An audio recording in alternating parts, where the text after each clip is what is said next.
Sporting headlines. I'm James Mason. We'll begin in football, and Coventry have moved a step closer to Premier League promotion after a goalless draw at Hull City. Setbacks for promotion rivals Millwall and Middlesbrough earlier on Monday mean that the Sky Blues now need just 4 more points to guarantee a return to the top flight for the first time in 25 years. Also in football, an on-loan Charlton Athletic defender Conor Cody has left hospital after being knocked out during the 1-1 draw at Watford on Monday. The former England international, who joined the Addicts from fellow Championship side Wrexham for the rest of the season in January, received lengthy treatment after being hit by a shot during the second half added time at Vicarage Road. The 33-year-old was carried off on a stretcher, but in a statement, Charlton said that Cody was given the all-clear after scans, and he thanked Watford's medical staff.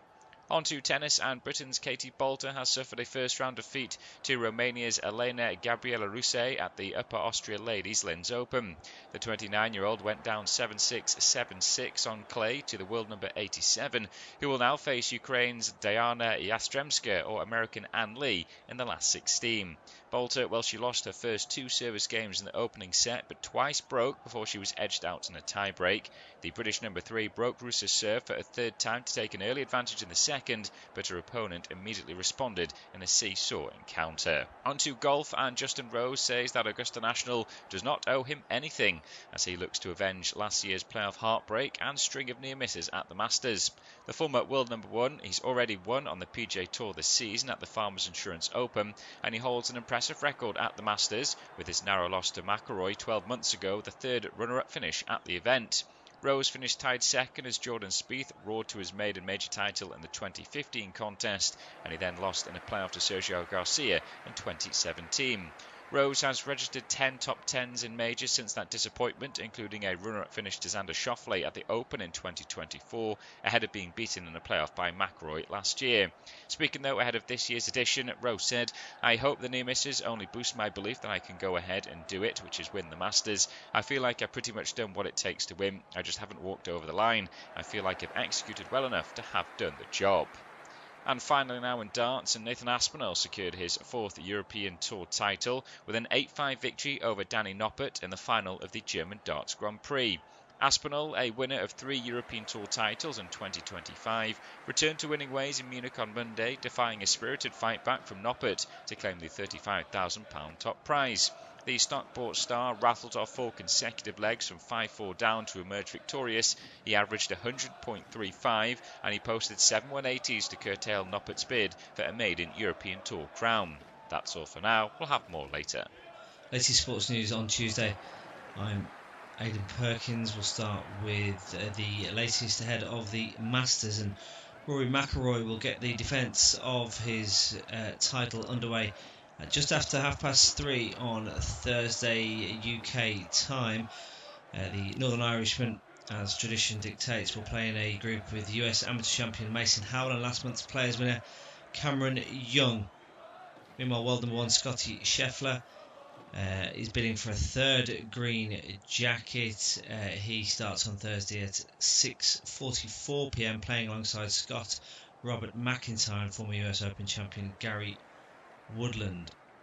3-time Augusta runner-up Justin Rose, meanwhile, starts his bid for Masters glory at 6:20. He plays alongside Jordan Spieth and Brooks Koepka. Moving on to football, and Manchester United winger Amad Diallo has called for the club to appoint interim boss Michael Carrick as the new full-time manager. Diallo says that Carrick is the right man for the job. The former United midfielder has impressed since being placed in interim charge until the end of the season, succeeding Ruben Amorim.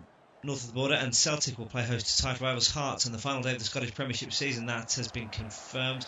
The fixtures in Scotland, while Wales and Arsenal midfielder Aaron Ramsey has retired from professional football with immediate effect. The 35-year-old, who has also played for Cardiff, Juventus, Nice and Rangers, has been without a club since leaving Mexican side Pumas UNAM last year.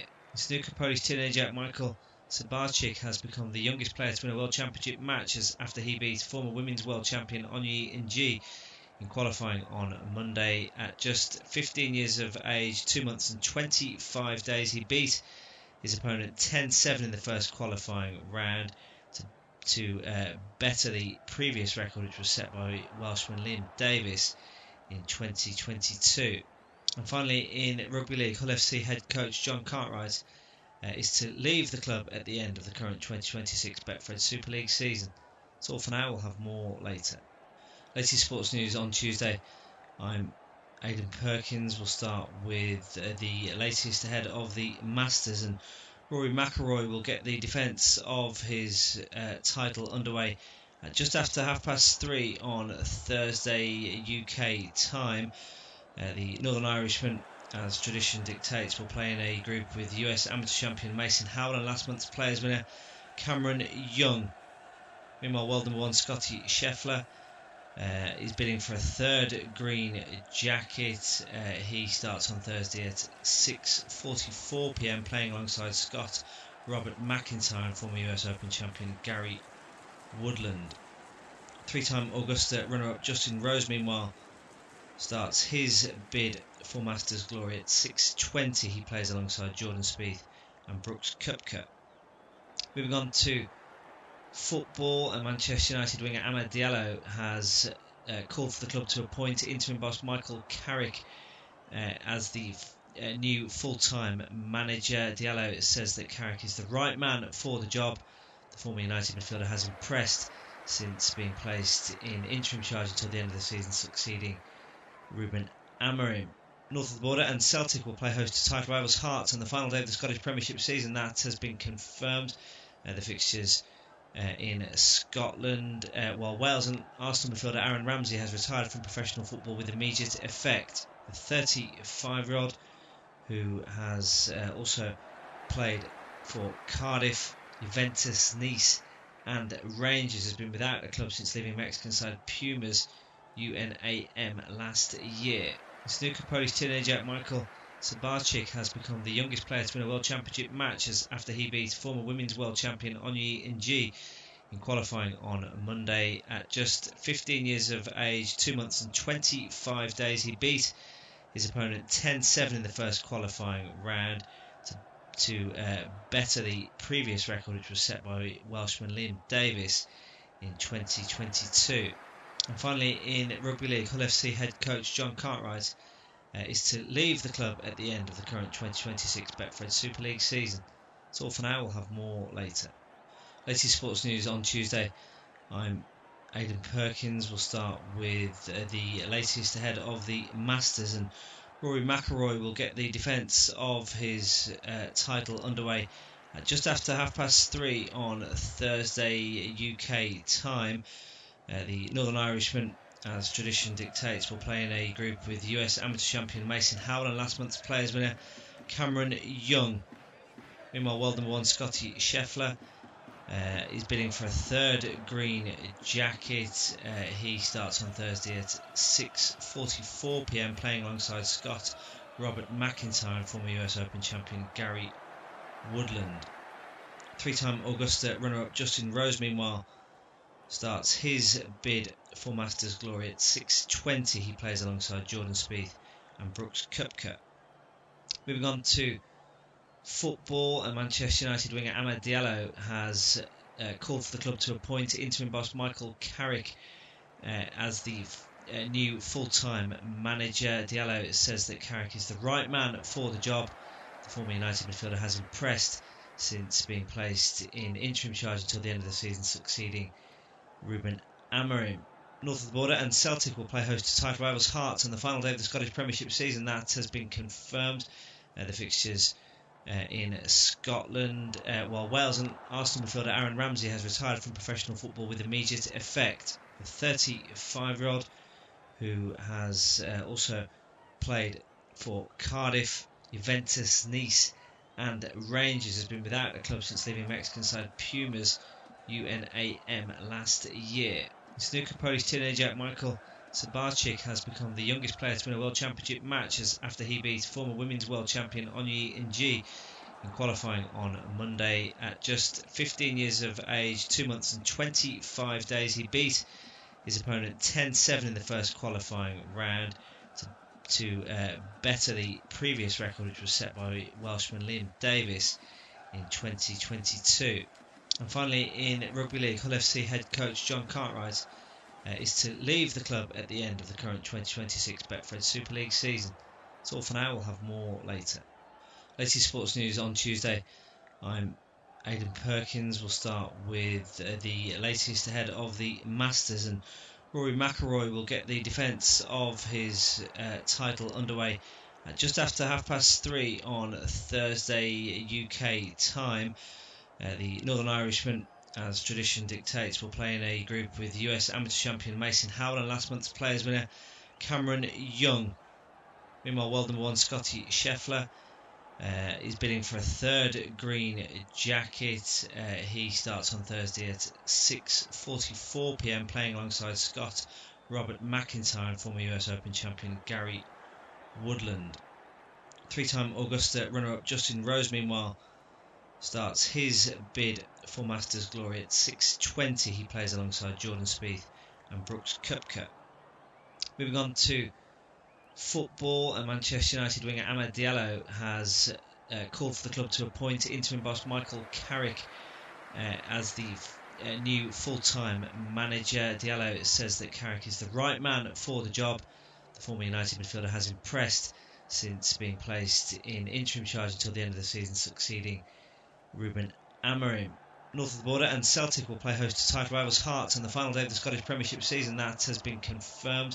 The fixtures in Scotland, while Wales and Arsenal midfielder Aaron Ramsey has retired from professional football with immediate effect. The 35-year-old, who has also played for Cardiff, Juventus, Nice and Rangers, has been without a club since leaving Mexican side Pumas UNAM last year. Snooker Polish teenager Michael Sabarczyk has become the youngest player to win a World Championship match after he beat former Women's World Champion Onyi Ng in qualifying on Monday. At just 15 years of age, 2 months and 25 days, he beat his opponent 10-7 in the first qualifying round to better the previous record, which was set by Welshman Liam Davis in 2022.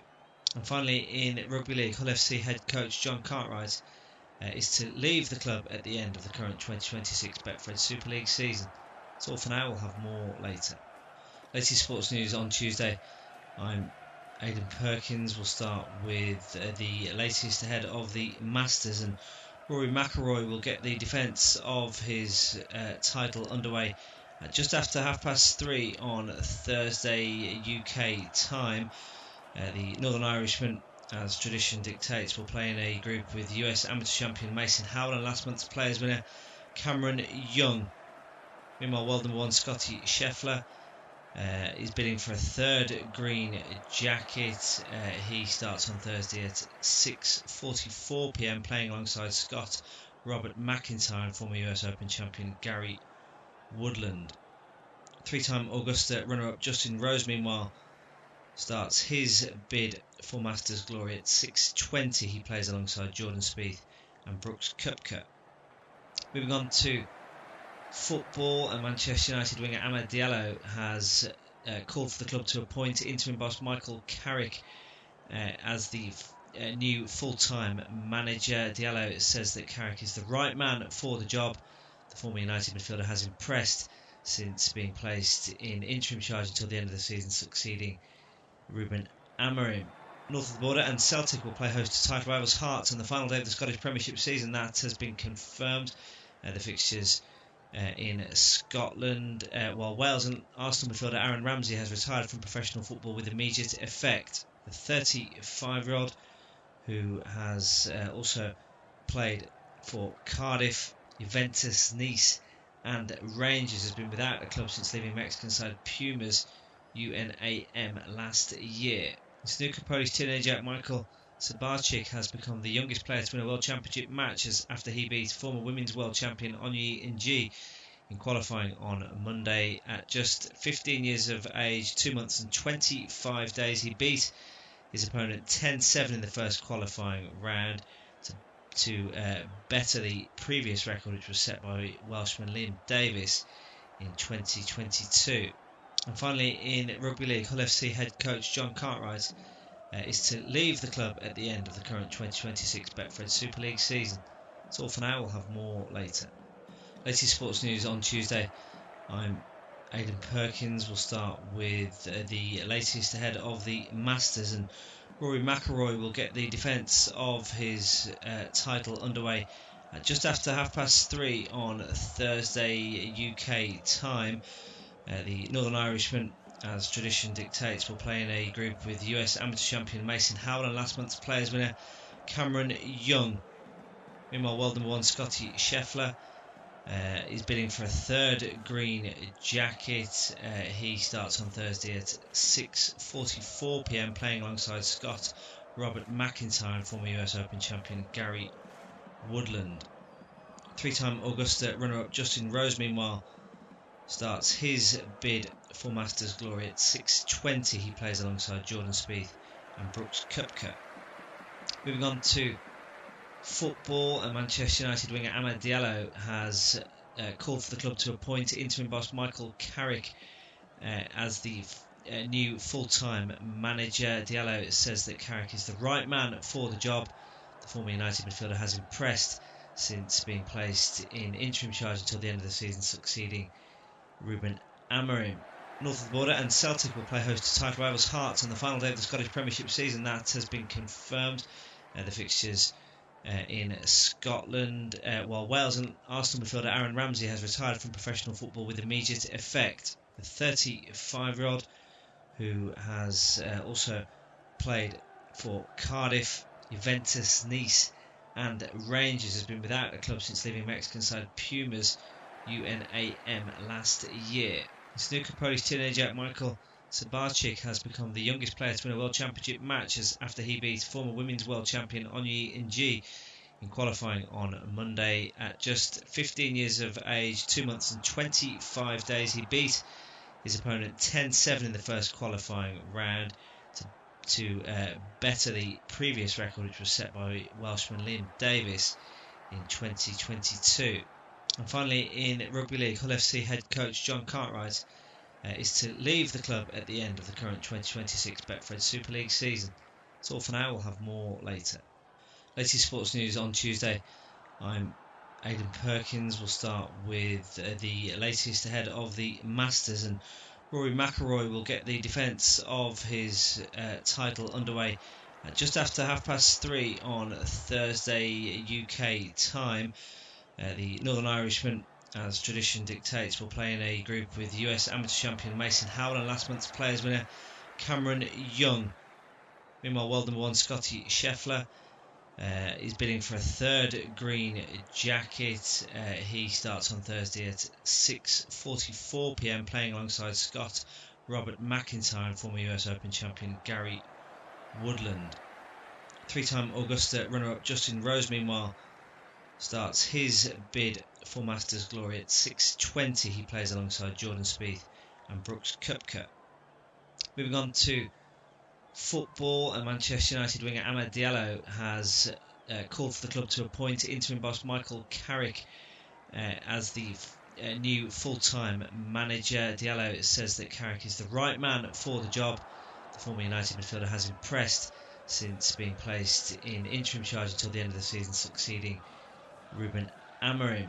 North of the border, and Celtic will play host to title rivals Hearts on the final day of the Scottish Premiership season. That has been confirmed. The fixtures in Scotland, while Wales and Arsenal midfielder Aaron Ramsey has retired from professional football with immediate effect. The 35-year-old, who has also played for Cardiff, Juventus, Nice and Rangers, has been without a club since leaving Mexican side Pumas UNAM last year. Snooker Polish teenager Michael Sabarczyk has become the youngest player to win a World Championship match after he beat former Women's World Champion Onyi Ng in qualifying on Monday. At just 15 years of age, 2 months and 25 days, he beat his opponent 10-7 in the first qualifying round to better the previous record, which was set by Welshman Liam Davis in 2022. And finally, in Rugby League, AILFC head coach John Cartwright is to leave the club at the end of the current 2026 Betfred Super League season. That's all for now, we'll have more later. Latest sports news on Tuesday. I'm Aidan Perkins. We'll start with the latest ahead of the Masters, and Rory McIlroy will get the defence of his title underway just after 3:30 on Thursday UK time. The Northern Irishman, as tradition dictates, will play in a group with US amateur champion Mason Howell and last month's Players winner Cameron Young. Meanwhile, world number one Scotty Scheffler is bidding for a third green jacket. He starts on Thursday at 6:44 p.m. playing alongside Scott Robert McIntyre and former US Open champion Gary Woodland. Three-time Augusta runner-up Justin Rose, meanwhile, starts his bid for Masters glory at 6:20. He plays alongside Jordan Spieth and Brooks Koepka. Moving on to football, and Manchester United winger Amad Diallo has called for the club to appoint interim boss Michael Carrick as the new full-time manager. Diallo says that Carrick is the right man for the job. The former United midfielder has impressed since being placed in interim charge until the end of the season, succeeding Ruben Amorim. North of the border, and Celtic will play host to title rivals Hearts on the final day of the Scottish Premiership season. That has been confirmed. The fixtures in Scotland, while Wales and Arsenal midfielder Aaron Ramsey has retired from professional football with immediate effect. The 35-year-old, who has also played for Cardiff, Juventus, Nice and Rangers, has been without a club since leaving Mexican side Pumas UNAM last year. In snooker, Polish teenager Michael Sabarczyk has become the youngest player to win a World Championship match after he beat former Women's World Champion Onyi Ng in qualifying on Monday. At just 15 years of age, 2 months and 25 days, he beat his opponent 10-7 in the first qualifying round to better the previous record, which was set by Welshman Liam Davis in 2022. And finally, in Rugby League, AILFC head coach John Cartwright is to leave the club at the end of the current 2026 Betfred Super League season. That's all for now. We'll have more later. Latest sports news on Tuesday. I'm Aidan Perkins. We'll start with the latest ahead of the Masters, and Rory McIlroy will get the defence of his title underway just after 3:30 on Thursday UK time. The Northern Irishman, as tradition dictates, will play in a group with US amateur champion Mason Howell and last month's Players winner Cameron Young. Meanwhile, world number one Scotty Scheffler is bidding for a third green jacket. He starts on Thursday at 6:44 p.m. playing alongside Scott Robert McIntyre and former US Open champion Gary Woodland. Three-time Augusta runner-up Justin Rose, meanwhile, starts his bid for Masters glory at 6:20. He plays alongside Jordan Spieth and Brooks Koepka. Moving on to football, and Manchester United winger Amad Diallo has called for the club to appoint interim boss Michael Carrick as the new full-time manager. Diallo says that Carrick is the right man for the job. The former United midfielder has impressed since being placed in interim charge until the end of the season, succeeding Ruben Amorim. North of the border, and Celtic will play host to title rivals Hearts on the final day of the Scottish Premiership season. That has been confirmed. The fixtures in Scotland, while Wales and Arsenal midfielder Aaron Ramsey has retired from professional football with immediate effect. The 35-year-old, who has also played for Cardiff, Juventus, Nice and Rangers, has been without a club since leaving Mexican side Pumas UNAM last year. In snooker, Polish teenager Michael Sabarczyk has become the youngest player to win a World Championship match after he beat former Women's World Champion Onyi Ng in qualifying on Monday. At just 15 years of age, 2 months and 25 days, he beat his opponent 10-7 in the first qualifying round to better the previous record, which was set by Welshman Liam Davis in 2022. And finally, in Rugby League, AILFC head coach John Cartwright is to leave the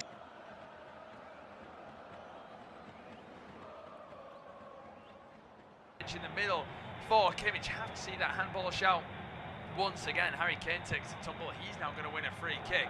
Real Madrid cannot get a foothold. No, they can't get hold of the ball. They can't get the ball away from their own penalty area. Now, is Michael Oliver going to have to look at a replay here?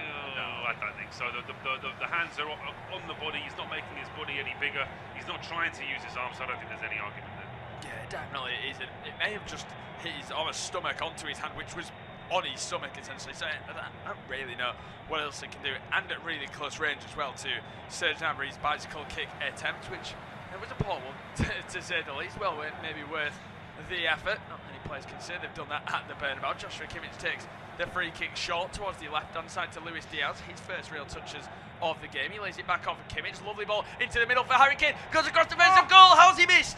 How has Upamecano made such a mess of that one? It is cleared off the line. I was surprised Harry Kane didn't go for goal. He played it across. Now it's going to be a free kick for Real Madrid. How on earth have Bayern Munich not scored? If Harry Kane had known that his header across the 6-yard box 2 yards out from goal to Upamecano was going to be missed or not hit properly, he would have gone for goal himself. I'm absolutely sure of it. But what a ball this is from Kimmich again. It just testing that defence. I mean, Huijsen's all over the place there. He's jumping for a header. He's got absolutely no chance of getting underneath that. And yeah, I mean, it's the base of it's his studs rather than the top of his boot there from Upamecano. Otherwise, it would be 1-0. Wow, what an opportunity. He's got his hands on his head rather than trying to get back. He probably knows. I'd love to see the XG. Not that that matters that much. That's got to be a 0.8 plus. It really does. What a chance. And I'm very surprised Harry Kane didn't hit it himself. As we now see Vinicius Jr. on the attack. He falls back. Elise doing really well to help out his fullback Stanisic. Before kickoff, we were briefly chatting, weren't we? We thought that's going to be a really good battle to watch out for. Vinicius Jr. up against Stanisic. Yes, it is. I mean, it's an unfair battle, really, isn't it, when you think of how quick Vinny Jr. is. Stanisic does have the experience. He's going to need all of that because he's not going to win any kind of foot race with Vinny Jr.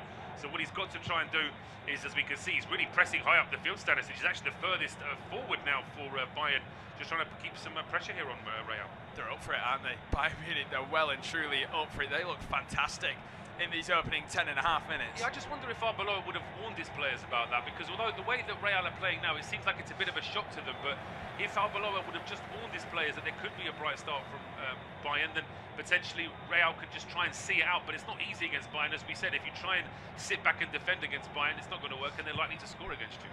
Yeah, it's not going to take too long until Bayern Munich continue to create those chances. They're not going to miss another one of those, that's for sure. As you see Trent Alexander-Arnold down the right-hand side for Valverde once again. Even when Real Madrid do have possession, it's pretty sloppy from them so far. Bayern Munich just eating up the ground, eating up the possession to be won back. As we now see Jonathan Tah goes into the middle for Pavlovic, goes across to the right-hand side for Upamecano. He's got options ahead of him for Michael Elise. They're getting involved quite a lot. We're seeing them go down the right a considerable amount compared to Luis Diaz. As I say that, they finally rotate it to the Colombian, who's up against his former teammate tonight in Trent Alexander-Arnold. So a great battle to watch. Two players who will know each other very, very well. As we now see Kimmich, he's going to open it up, switch it to the right-hand side. It's an inch-perfect pass. What a take as well from Elise. Made it look easy. Step overs into the penalty area, goes onto his right foot. Great ball in, well headed away by Dean House, and it feels like he's defending on his own, the Spaniard, at the moment, because he's meeting everything. Upamecano in the foot race with Vinicius Jr. By the way, Brazilian is not slow, but Upamecano's just made him look slow. He has. I mean, if somebody didn't know this was Real against Bayern, they would assume this is Bayern playing away to a team who are just desperately trying to hold on. It's not normally the way that Real play, but they're just not being given any time on the ball. And Elise again here now for Bayern. Yeah, Elise once again on the right side, causing problems for Carreras. Former Preston loanee, of course. What a rise in his game to be playing in a game like this in the Champions League. Was never trusted by Ten Hag at Manchester United. Of course, a lot younger at the time. As you now see a ball in towards Valverde, absolutely zero options to the right-hand side. It's almost like Goulart's playing in the middle with Vinicius Jr. on the left wing, which means there is no right wing at the moment. So a lot of open space for Real Madrid that they're not able to use so far. Real Madrid do have a rare spell of possession. It's Dean Howson on the ball. He's going to carry it into the opposition half under a little bit of pressure, but it's a great run from Howson, who's just run straight through the middle of absolutely everybody. He touches it round his man into the penalty area, still going, almost loses his footing, and that goes for a goal kick. What a great run. It just felt like he never really had a passing option. He never had a passing option, but it's such a shame that for all of that effort, all that he gets at the end of it is a goal kick to the opposition. But I mean, it takes a deflection off Lema, and from then Boyson's just trying to finish his run off into the penalty area, but it starts pretty much inside his own half, or certainly on the line. As we can see Harry Kane teeing this up for Upamecano. I mean, Kane was peeling away. He was ready to wheel away and wait for Upamecano to join him to celebrate that goal, and all of a sudden he realises that Upamecano somehow managed to miss it. Yeah, I was so shocked that Harry Kane didn't go for goal. He didn't necessarily do the wrong thing. He set up an easy chance for a teammate, hasn't he?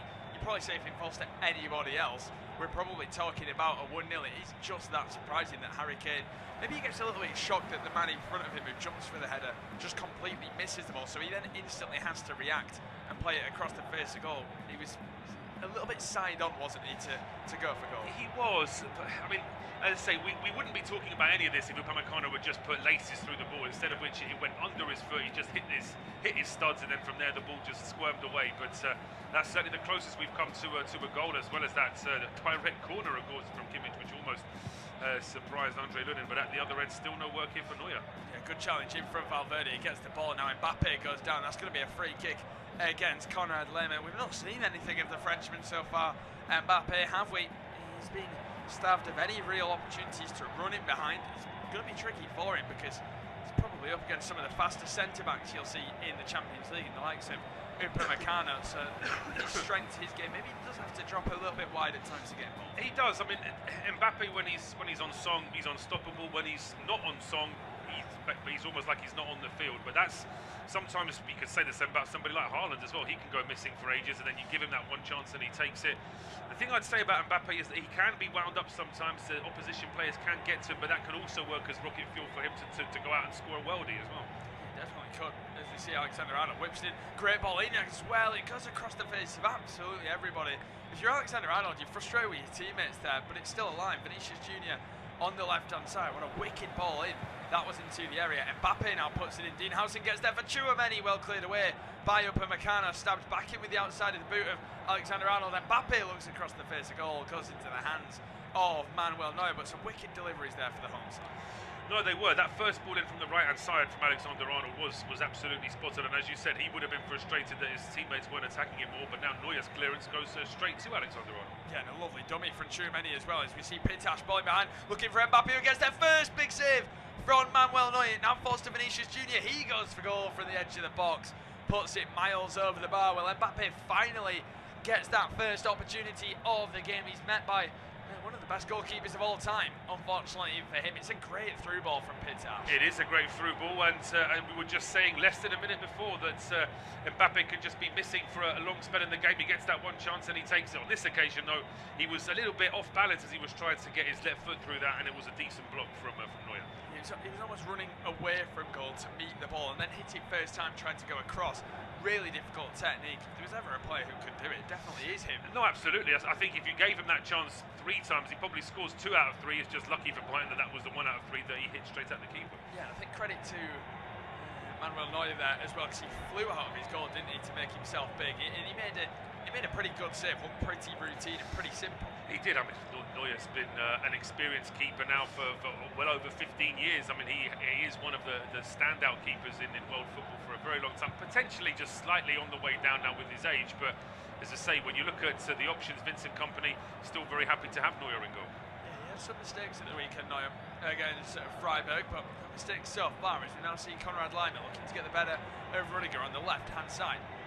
Just in the final third, Luis Diaz lays it off for Kimmich, takes a few touches, recycles into the right for Stanisic, into the penalty area, looks for a cutback, well cleared away. Vinicius Junior gives it away for Stanisic. He thought about shooting, finds Gnabry, who does go for goal, blocked by Rudiger, whose clearance is terrible. He gives it straight to Stanisic. Now it's Elise in the penalty area on his left foot. Great ball to the back post, headed away by Alexander-Arnold. What on earth was Rudiger thinking with that clearance? Bayern Munich still in the attack, but they give the ball away. Can Real Madrid counter? They can, and here's a good opportunity. It's Mbappe. It's a 2 against 3, but Mbappe running into a lot of space. He's got Vinny to the left. He finds Vinicius Junior. He cuts inside, goes for goal himself. Good save from Manuel Neuer. Tips it behind for a corner, and what an 18 minutes this has been. End-to-end stuff. Fabulous, but you have to say Real are almost playing like the away team, aren't they? Having to hit Bayern on the counter with their opportunities, but this is much better from Vinny Junior. The previous effort he skied over the bar. This time he keeps it low. It was bouncing just in front of the keeper, but now it's a short corner.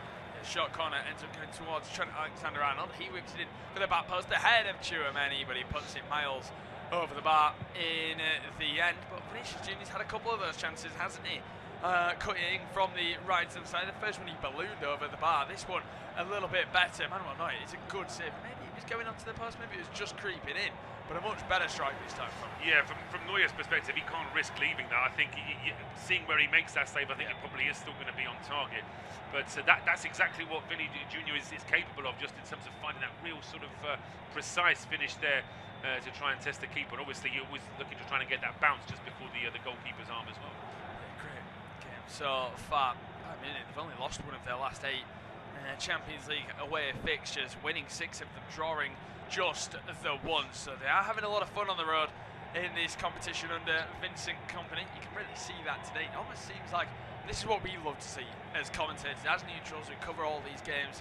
We love to see an away side just play like they're at home. Absolutely go for it. No, absolutely. What we really like to see as well is the fact that there are 2 teams going for it. I think the worst kind of game for a neutral is where, as we say, where it's 2 teams who don't want to lose rather than 2 teams who believe in winning. And so you certainly couldn't say that about Real and Bayern. These are 2 teams that really want to win this game.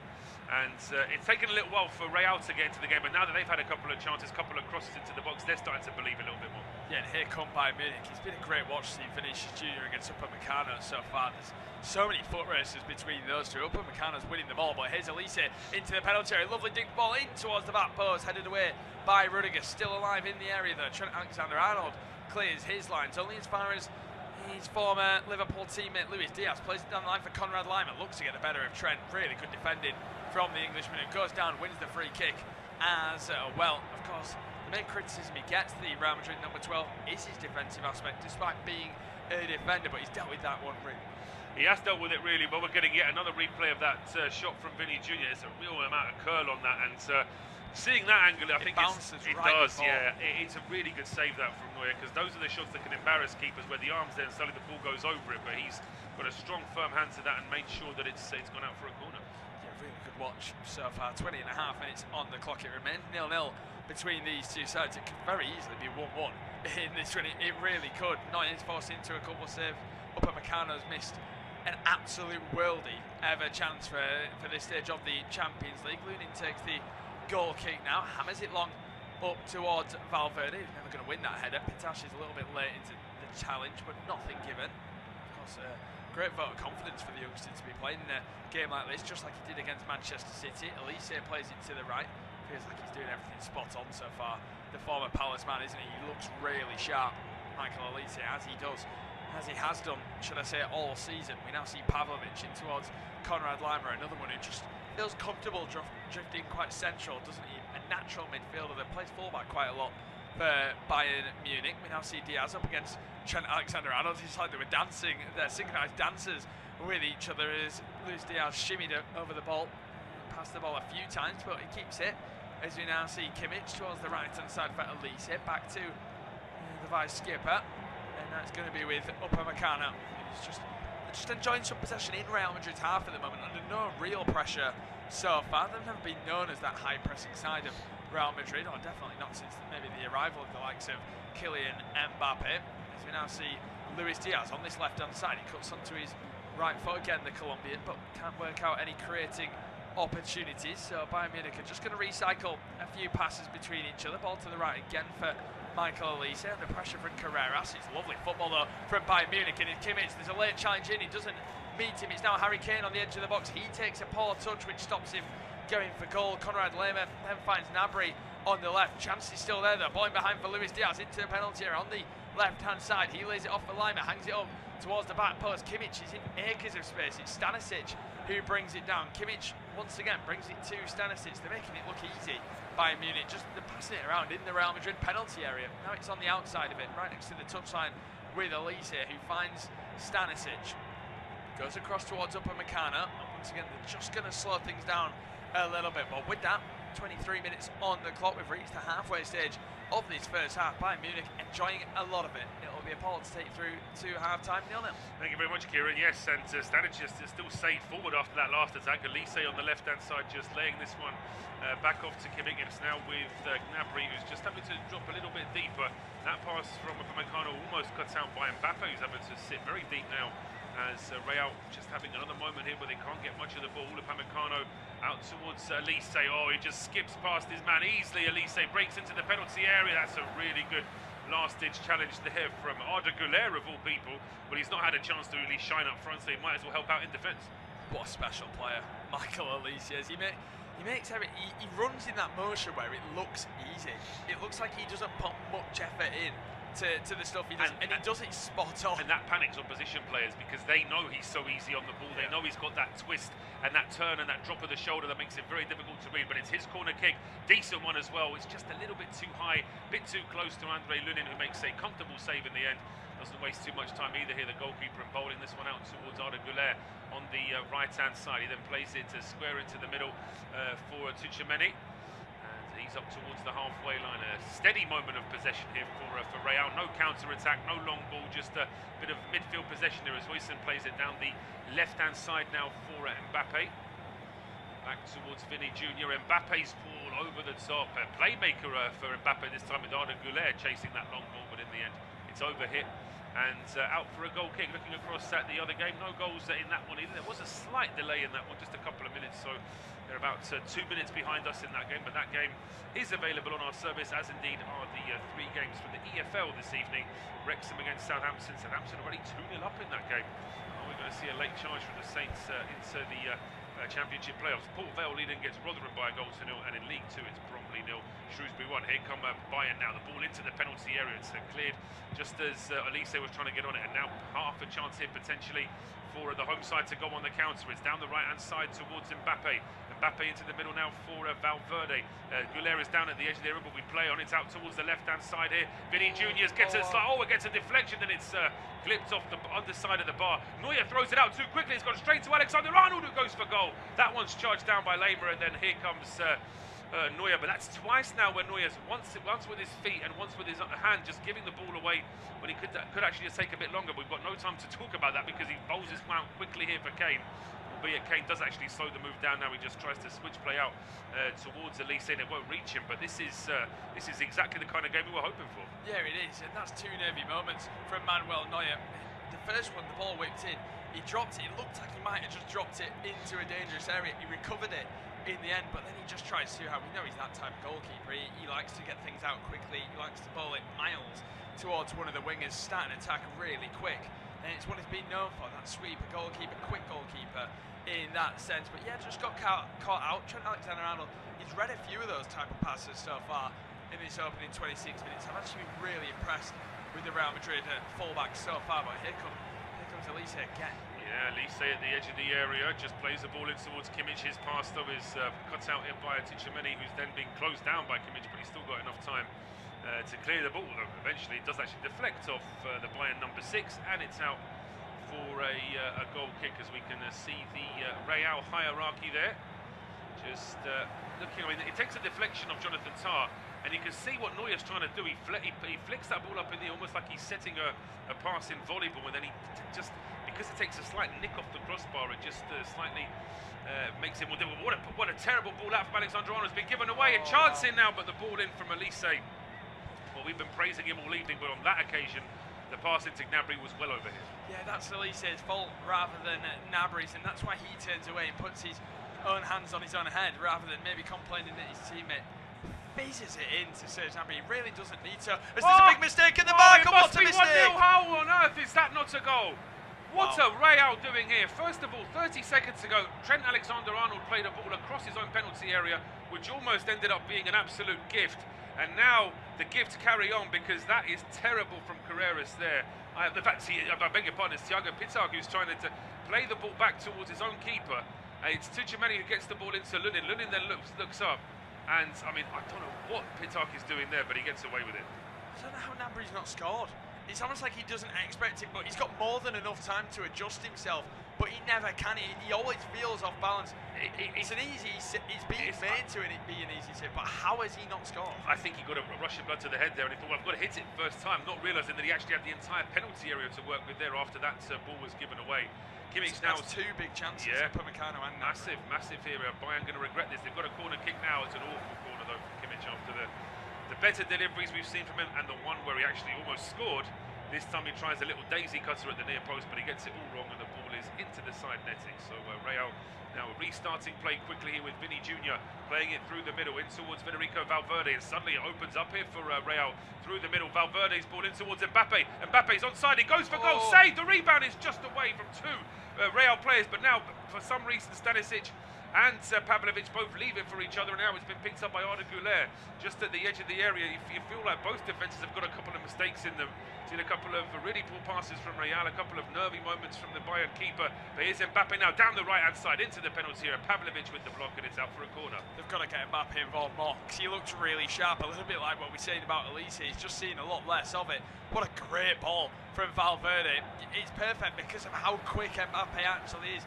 Really good save from Neuer. What's good about that is he doesn't almost sell himself. No, he stays big for it, and he stays tall. He stays stood quite tall for as long as possible. He waits to see where Mbappe is going to go, whether it's far post or near post. The angle too tight, so he can only really go to one area. So it's a really strong save by Neuer. Again, 3 saves.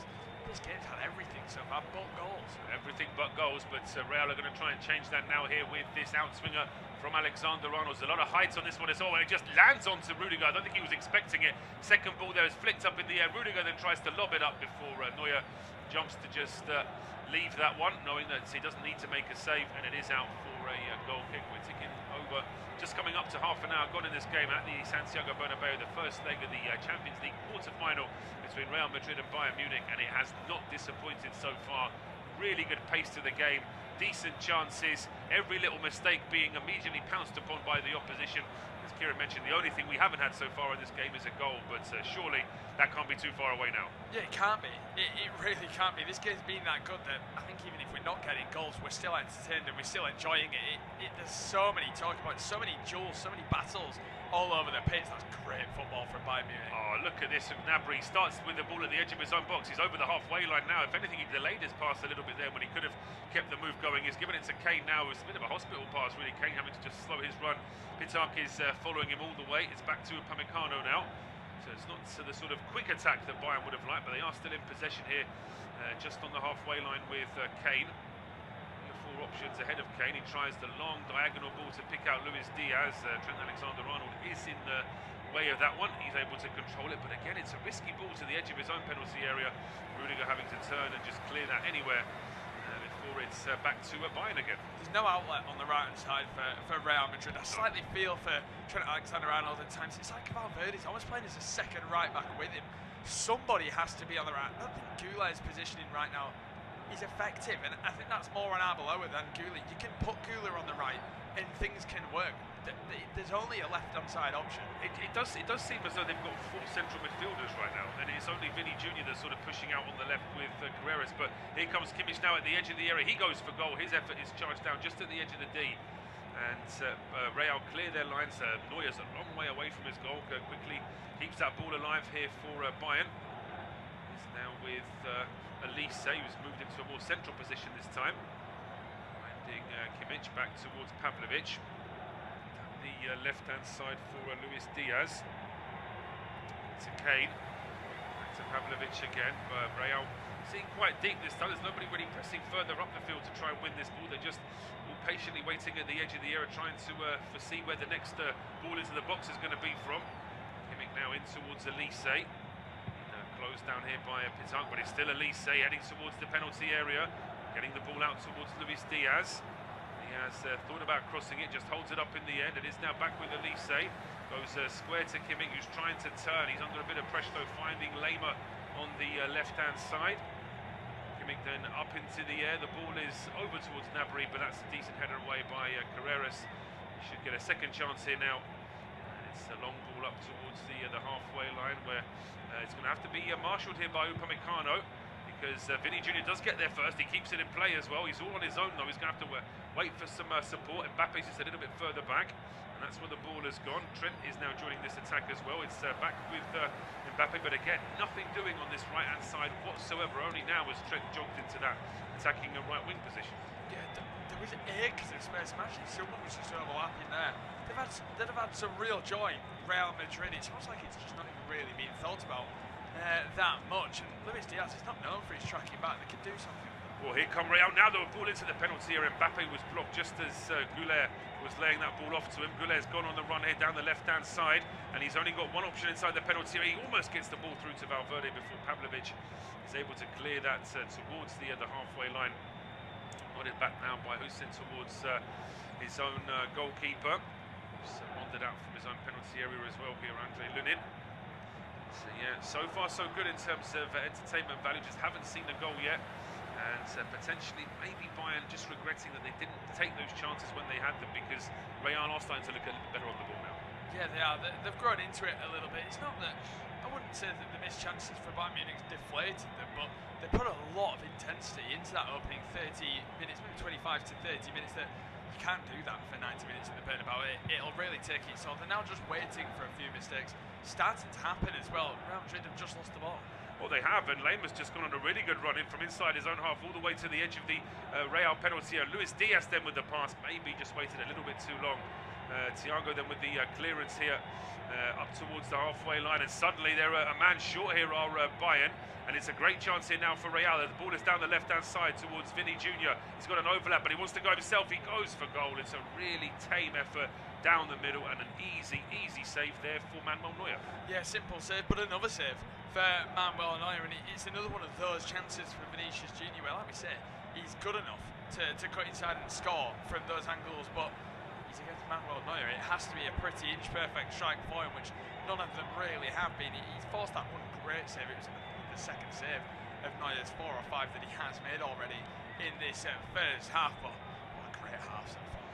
Great half, but as I say, we need a goal from somewhere just to really wake the game up, because I think whichever side scores, it is going to force the other side to do that little bit more. If Real score, then Bayern are going to feel aggrieved that they made the better start and they're now behind. If Bayern score, well, Real are the home team. They don't want to be going to Germany with a deficit, so makes things fascinating. But interesting actually, for all the praise we've had for Bayern, it's Real who've had more efforts on target.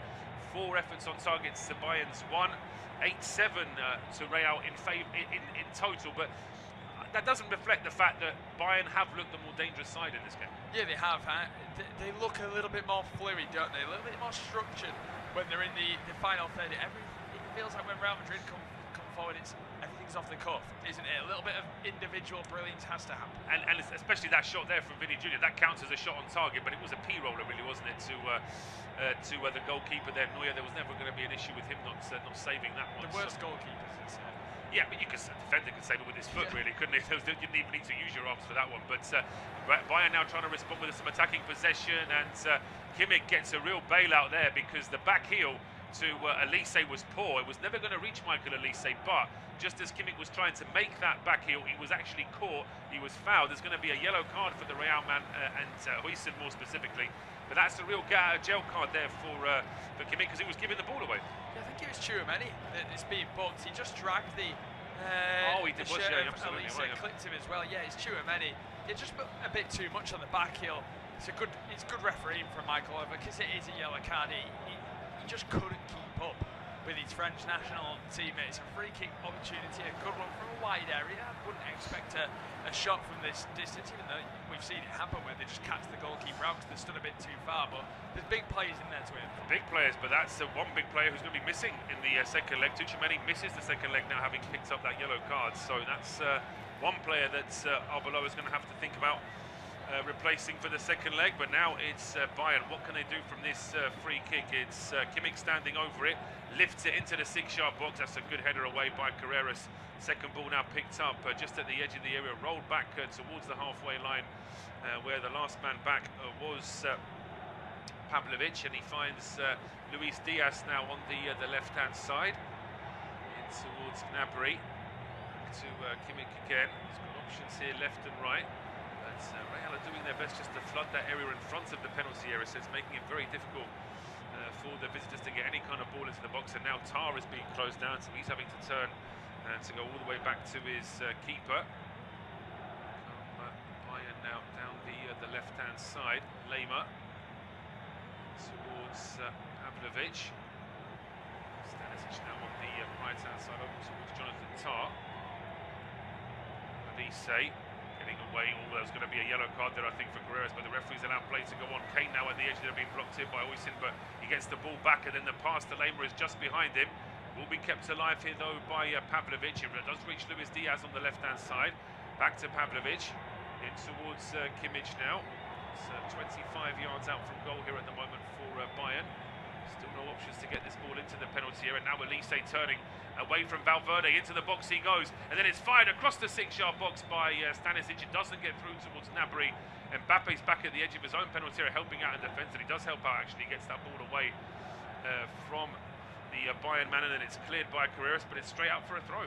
Yeah, and once again, it's Bayern Munich that are just knocking on the door, not creating the big chances over the last maybe 10 minutes or so, but they're just now starting to get that rhythm again, aren't they? They're starting to see a lot more of the ball. It's like Real Madrid, they can't really show any consistency in this opening 39 minutes, which I think will be the most frustrating thing for Arbeloa, and not seeing enough of Mbappe on the ball. None of the midfielders are really getting on the ball for Real Madrid. That'd be a problem. No, absolutely. I think that the midfield has been bypassed a little bit for Madrid this evening so far. And now we're getting into another little phase of the game where Madrid can barely get out of their own half, as Bayern starting again here on the left-hand side. Lema finding Luis Diaz just at the edge of the box. He then always passed towards the edge of the area. Is easily cut out though by Tchouaméni. But it's a clearance. There's nobody up there for Real to actually use that loose ball. So here come Bayern yet again, but Pavlovic's pass is just behind Luis Diaz this time. It was a little bit off balance, and that's out for a throw. Yeah, it's not really like Pavlovic in these opening stages. Of course, he's had that rise to Bayern Munich starting 11 of the last year and a half to 2 seasons, hasn't he? He's a great midfielder. He's got some real stature to him. Does the young German one that I think we're going to see a lot of for the rest of his career, really, whether that be at Bayern Munich, another club, or the German national team. Upamecano instantly wins the ball back, gives it away, then gives away a free kick. I think he was caught that high up the pitch. He thought, right, if I'm not going to win this, I have to give him that little bit of a nudge. Not enough to pick up a yellow card, but enough to just slow play down, which is exactly what he did. It's exactly what he did, but Bayern win the ball back again even before Real had a chance to get over the halfway line. It's now with Gnabry in towards Kane. He's just at the edge of the area, back to Gnabry. There are options. Oh, wow. Luis Diaz, it must be. Well, that is a sensational goal. That is an absolute beauty in terms of attacking, passing, movement off the ball, and then everyone knowing exactly where the next player is going to be. And those Bayern fans in the away end will do well to cheer, because that is a superb goal. I mentioned the word earlier, maybe about 5-10 minutes ago. Bayern Munich's attacks feel structured. Real Madrid's feel a little bit chaotic, a little bit off the cuff. Well, the structure's just proved exactly why there. What a move that is from the German champion. That is fantastic from Vincent Kompany's side. He barely smiles, Vincent Kompany, but he's going to be so happy, not just with the goal, but with the performance so far. It's Vinicius Junior. What they're going to check VAR is, has Elise handballed it in the build-up? We'll come back to that in the moment. He's miles onside. Carreras is just dilly-dallying at the back. Yeah, I mean, Carreras is I mean, the nerve of, he's the first one to put his arm up for offside, because I think he knows he's probably playing everybody onside, so he's doing that as a little bit of something hopeful. But that pass is perfect. The pass from Gnabry is perfect. The finish from Luis Diaz is perfect. He has the whole goal to work with and just strokes that past the keeper into the bottom corner. Luis Diaz is happy. And I tell you what, a couple of very brave Bayern Munich fans surrounded. It's like that chocolate bar advert from years ago, where there's one bloke in a blue shirt surrounded by everybody in red shirts. There was some toilet roll just thrown at them as well. There was, yeah. Well, all the graphics on screen suggest that the VAR have checked any potential handballs. Correct. Nothing doing. Well. I think so. I mean, at least they knew nothing about that. Again, there's no advantage from him really. His hands were across his body, so and actually from that one replay we saw, it was very difficult to see exactly how much of a handball there was. But yeah, I mean, Vincent Kompany and all of Bayern would argue that this is a very much deserved scoreline. They have been the better side throughout this first 45 minutes. They've looked the more accomplished on the ball, and actually, even though Real have had a decent amount of attacking possession, Bayern have by and large dealt with it pretty well. Yeah, exactly. They have dealt with it pretty well. This is a deserved scoreline, in my opinion. It very easily could be 2-1 to Bayern Munich. Real Madrid could have had goals. That been a slight frustration. It will be interesting to see how Bayern Munich maybe approach the second half. Did they just sit on it? They'd have probably taken a draw tonight, but we know what Bayern Munich are like. And they'll go to win 3-0. That's just how they are. But it will be interesting to see what approach they actually take. Do they think we can get more against these? Which, by the way, they absolutely can.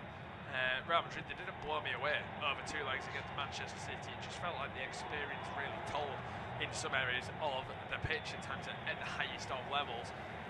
This is a different game. Bayern Munich look fantastic. fantastic. They do. They look fantastic, and Real need to come up with something to counter this in the second half. We've got around 2 minutes before we hit injury time. There won't be more than a minute of that, I don't think.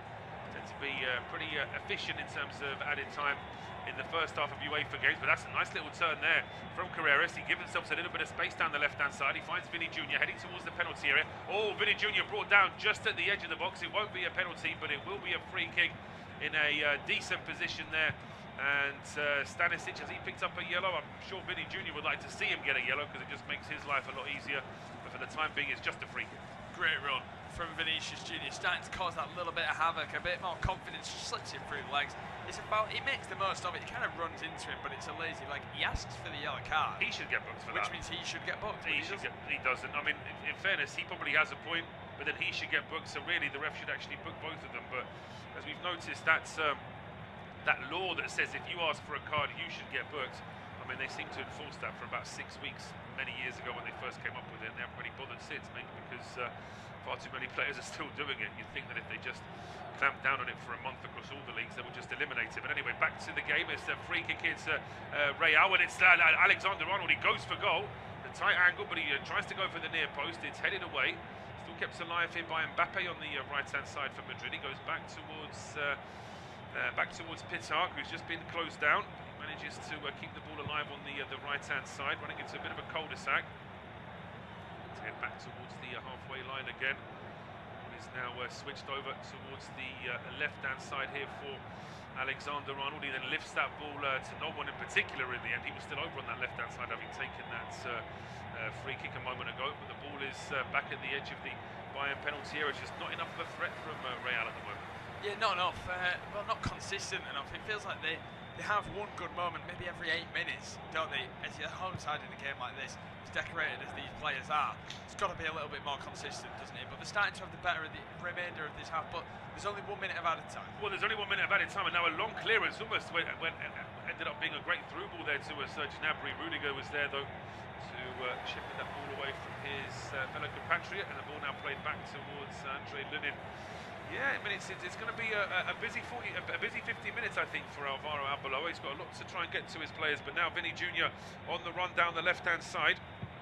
He's been stopped at the edge of the area, goes down. He's never going to get a free kick there, and the referee is actually going to give a free kick against Vinny Jr. there.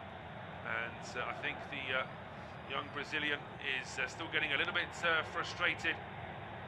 Having a go at the referee there. I mean, for his perspective, I mean, he feels like it's obvious that he was fouled inside the box. I mean, Upamecano is making some contact there, but the fact is that Vinicius Jr. isn't a particularly good actor, because when Upamecano is lifting his foot, it doesn't affect Vinny Jr. He then dives when it's too late. Vinicius Jr. is looking at the referee before he even goes down. He's looking for it.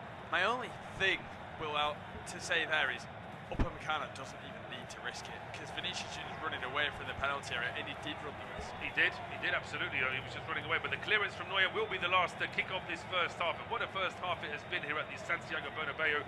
It's the visitors that lead by a goal to nil. Myself and Kieran are back for you in 15 minutes.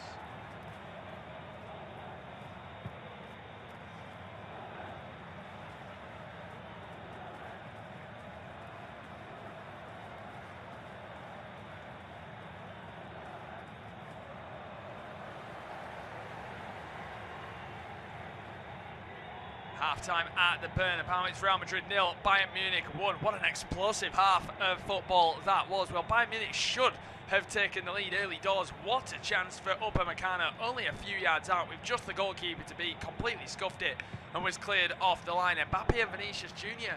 forced saves after that from Manuel Neuer, but it's Luis Diaz who puts Bayern Munich in the lead. A lovely team move, great through ball from Gnabry, found the Colombian, slots it past the goalkeeper going into the break. 1-0 to the Germans. Half-time at the Bernabeu. It's Real Madrid 0, Bayern Munich 1. What an explosive half of football that was. Well, Bayern Munich should have taken the lead early doors. What a chance for Upamecano, only a few yards out with just the goalkeeper to beat. Completely scuffed it and was cleared off the line. Mbappe and Vinicius Jr. forced saves after that from Manuel Neuer, but it's Luis Diaz who puts Bayern Munich in the lead. A lovely team move, great through ball from Gnabry, found the Colombian, slots it past the goalkeeper going into the break. 1-0 to the Germans. Half-time at the Bernabeu, it's Real Madrid 0, Bayern Munich 1. What an explosive half of football that was. Well, Bayern Munich should have taken the lead early doors. What a chance for Upamecano, only a few yards out with just the goalkeeper to beat, completely scuffed it and was cleared off the line. Mbappe and Vinicius Jr. forced saves after that from Manuel Neuer, but it's Luis Diaz who puts Bayern Munich in the lead. A lovely team move, great through ball from Gnabry, found the Colombian, slots it past the goalkeeper going into the break. 1-0 to the Germans. Half-time at the Bernabeu, it's Real Madrid 0, Bayern Munich 1. What an explosive half of football that was. Well, Bayern Munich should have taken the lead early doors. What a chance for Upamecano, only a few yards out with just the goalkeeper to beat, completely scuffed it and was cleared off the line. Mbappe and Vinicius Jr. forced saves after that from Manuel Neuer, but it's Luis Diaz who puts Bayern Munich in the lead. A lovely team move, great through ball from Gnabry, found the Colombian, slots it past the goalkeeper going into the break. 1-0 to the Germans.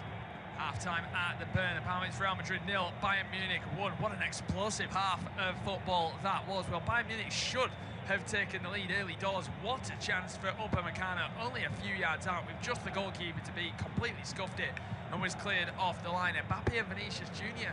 forced saves after that from Manuel Neuer, but it's Luis Diaz who puts Bayern Munich in the lead. A lovely team move, great through ball from Gnabry, found the Colombian, slots it past the goalkeeper going into the break. 1-0 to the Germans. Half-time at the Bernabeu, it's Real Madrid 0, Bayern Munich 1. What an explosive half of football that was. Well, Bayern Munich should have taken the lead early doors. What a chance for Upamecano, only a few yards out with just the goalkeeper to beat, completely scuffed it and was cleared off the line. Mbappe and Vinicius Jr. forced saves after that from Manuel Neuer, but it's Luis Diaz who puts Bayern Munich in the lead. A lovely team move, great through ball from Gnabry, found the Colombian, slots it past the goalkeeper going into the break. 1-0 to the Germans.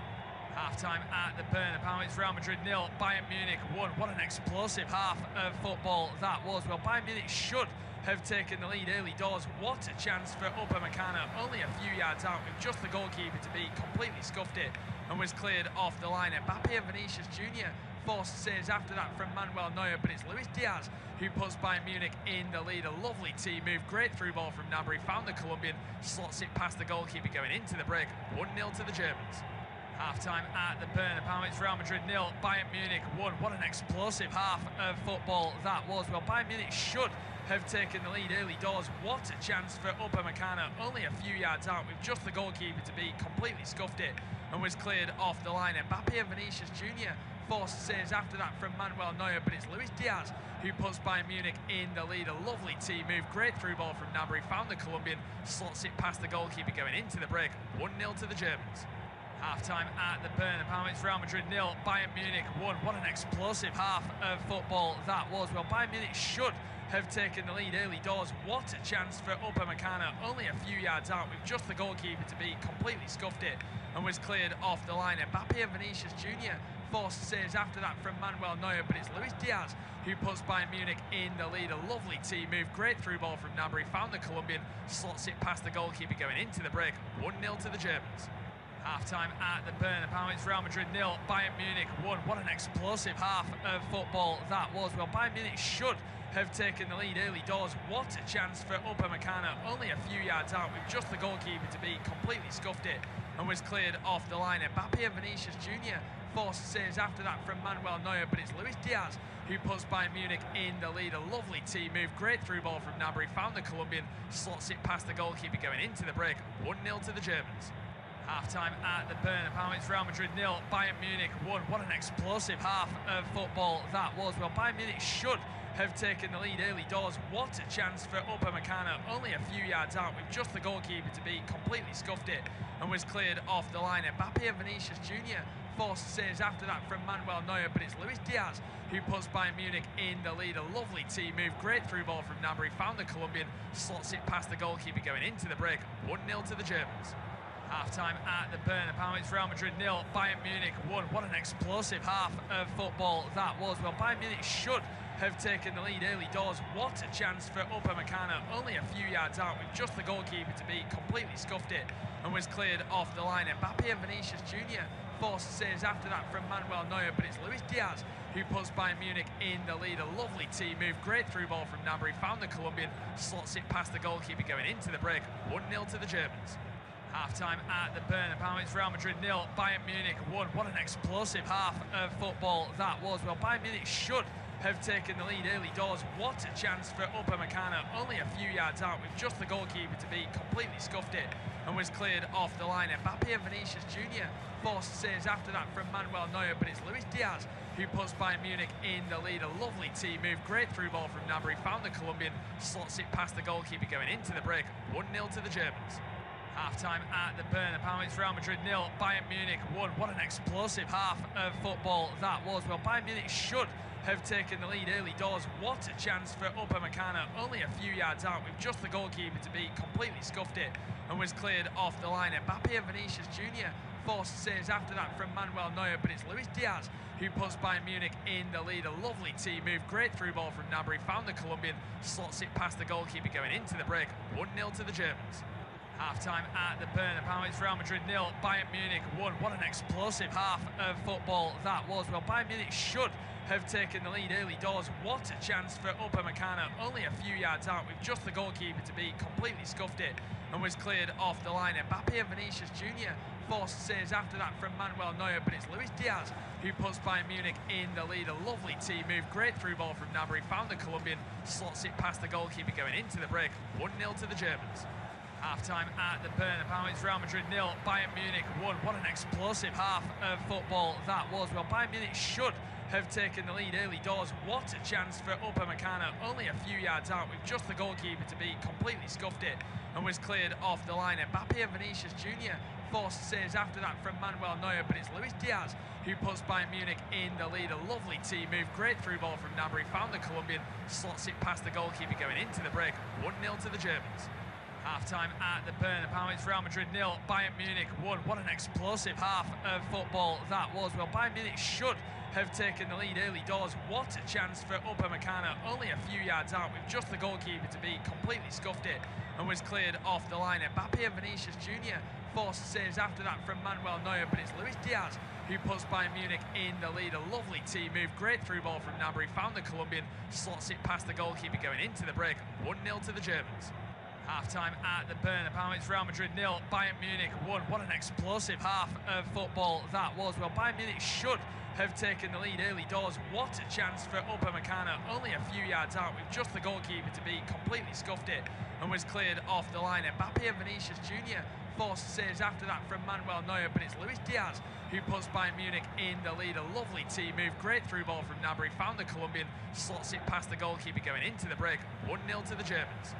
Half-time at the Bernabeu, it's Real Madrid 0, Bayern Munich 1. What an explosive half of football that was. Well, Bayern Munich should have taken the lead early doors. What a chance for Upamecano, only a few yards out with just the goalkeeper to beat. Completely scuffed it and was cleared off the line. Mbappe and Vinicius Jr.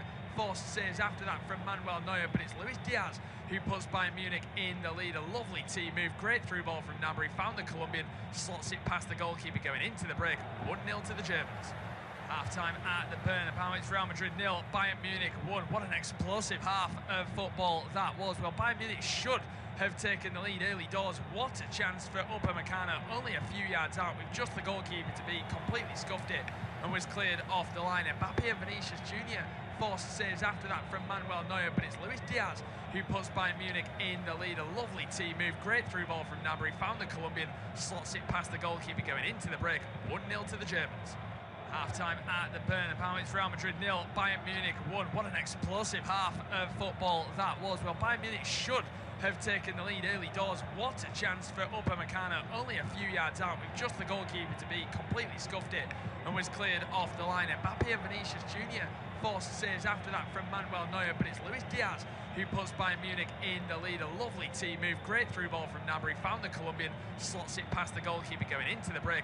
1-0 to the Germans.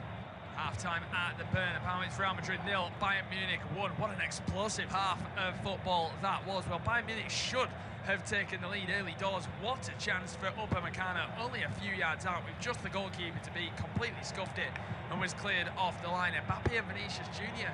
forced saves after that from Manuel Neuer, but it's Luis Diaz who puts Bayern Munich in the lead. A lovely team move, great through ball from Gnabry, found the Colombian, slots it past the goalkeeper going into the break. 1-0 to the Germans.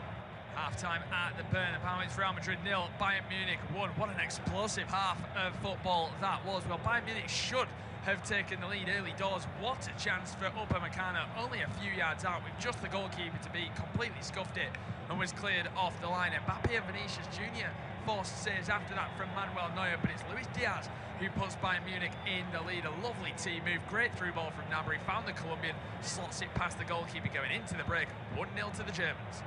Half-time at the Bernabeu, it's Real Madrid 0, Bayern Munich 1. What an explosive half of football that was. Well, Bayern Munich should have taken the lead early doors. What a chance for Upamecano, only a few yards out with just the goalkeeper to beat, completely scuffed it and was cleared off the line. Mbappe and Vinicius Jr.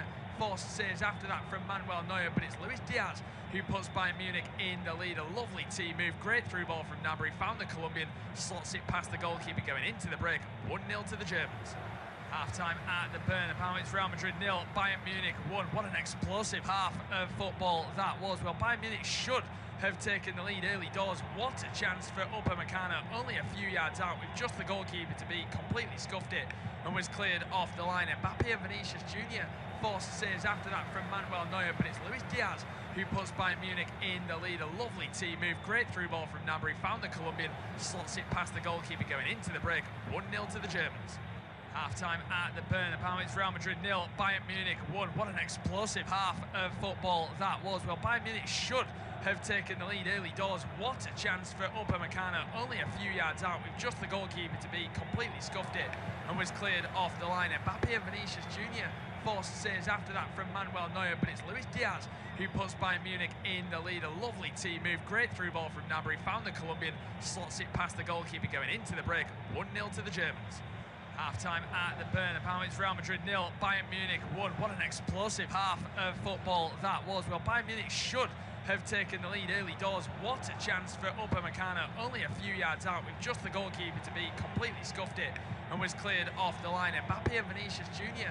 forced saves after that from Manuel Neuer, but it's Luis Diaz who puts Bayern Munich in the lead. A lovely team move, great through ball from Gnabry, found the Colombian, slots it past the goalkeeper going into the break. 1-0 to the Germans. Half-time at the Bernabeu, it's Real Madrid 0, Bayern Munich 1. What an explosive half of football that was. Well, Bayern Munich should have taken the lead early doors. What a chance for Upamecano, only a few yards out with just the goalkeeper to beat, completely scuffed it and was cleared off the line. Mbappe and Vinicius Jr. forced saves after that from Manuel Neuer, but it's Luis Diaz who puts Bayern Munich in the lead. A lovely team move, great through ball from Gnabry, found the Colombian, slots it past the goalkeeper going into the break. 1-0 to the Germans.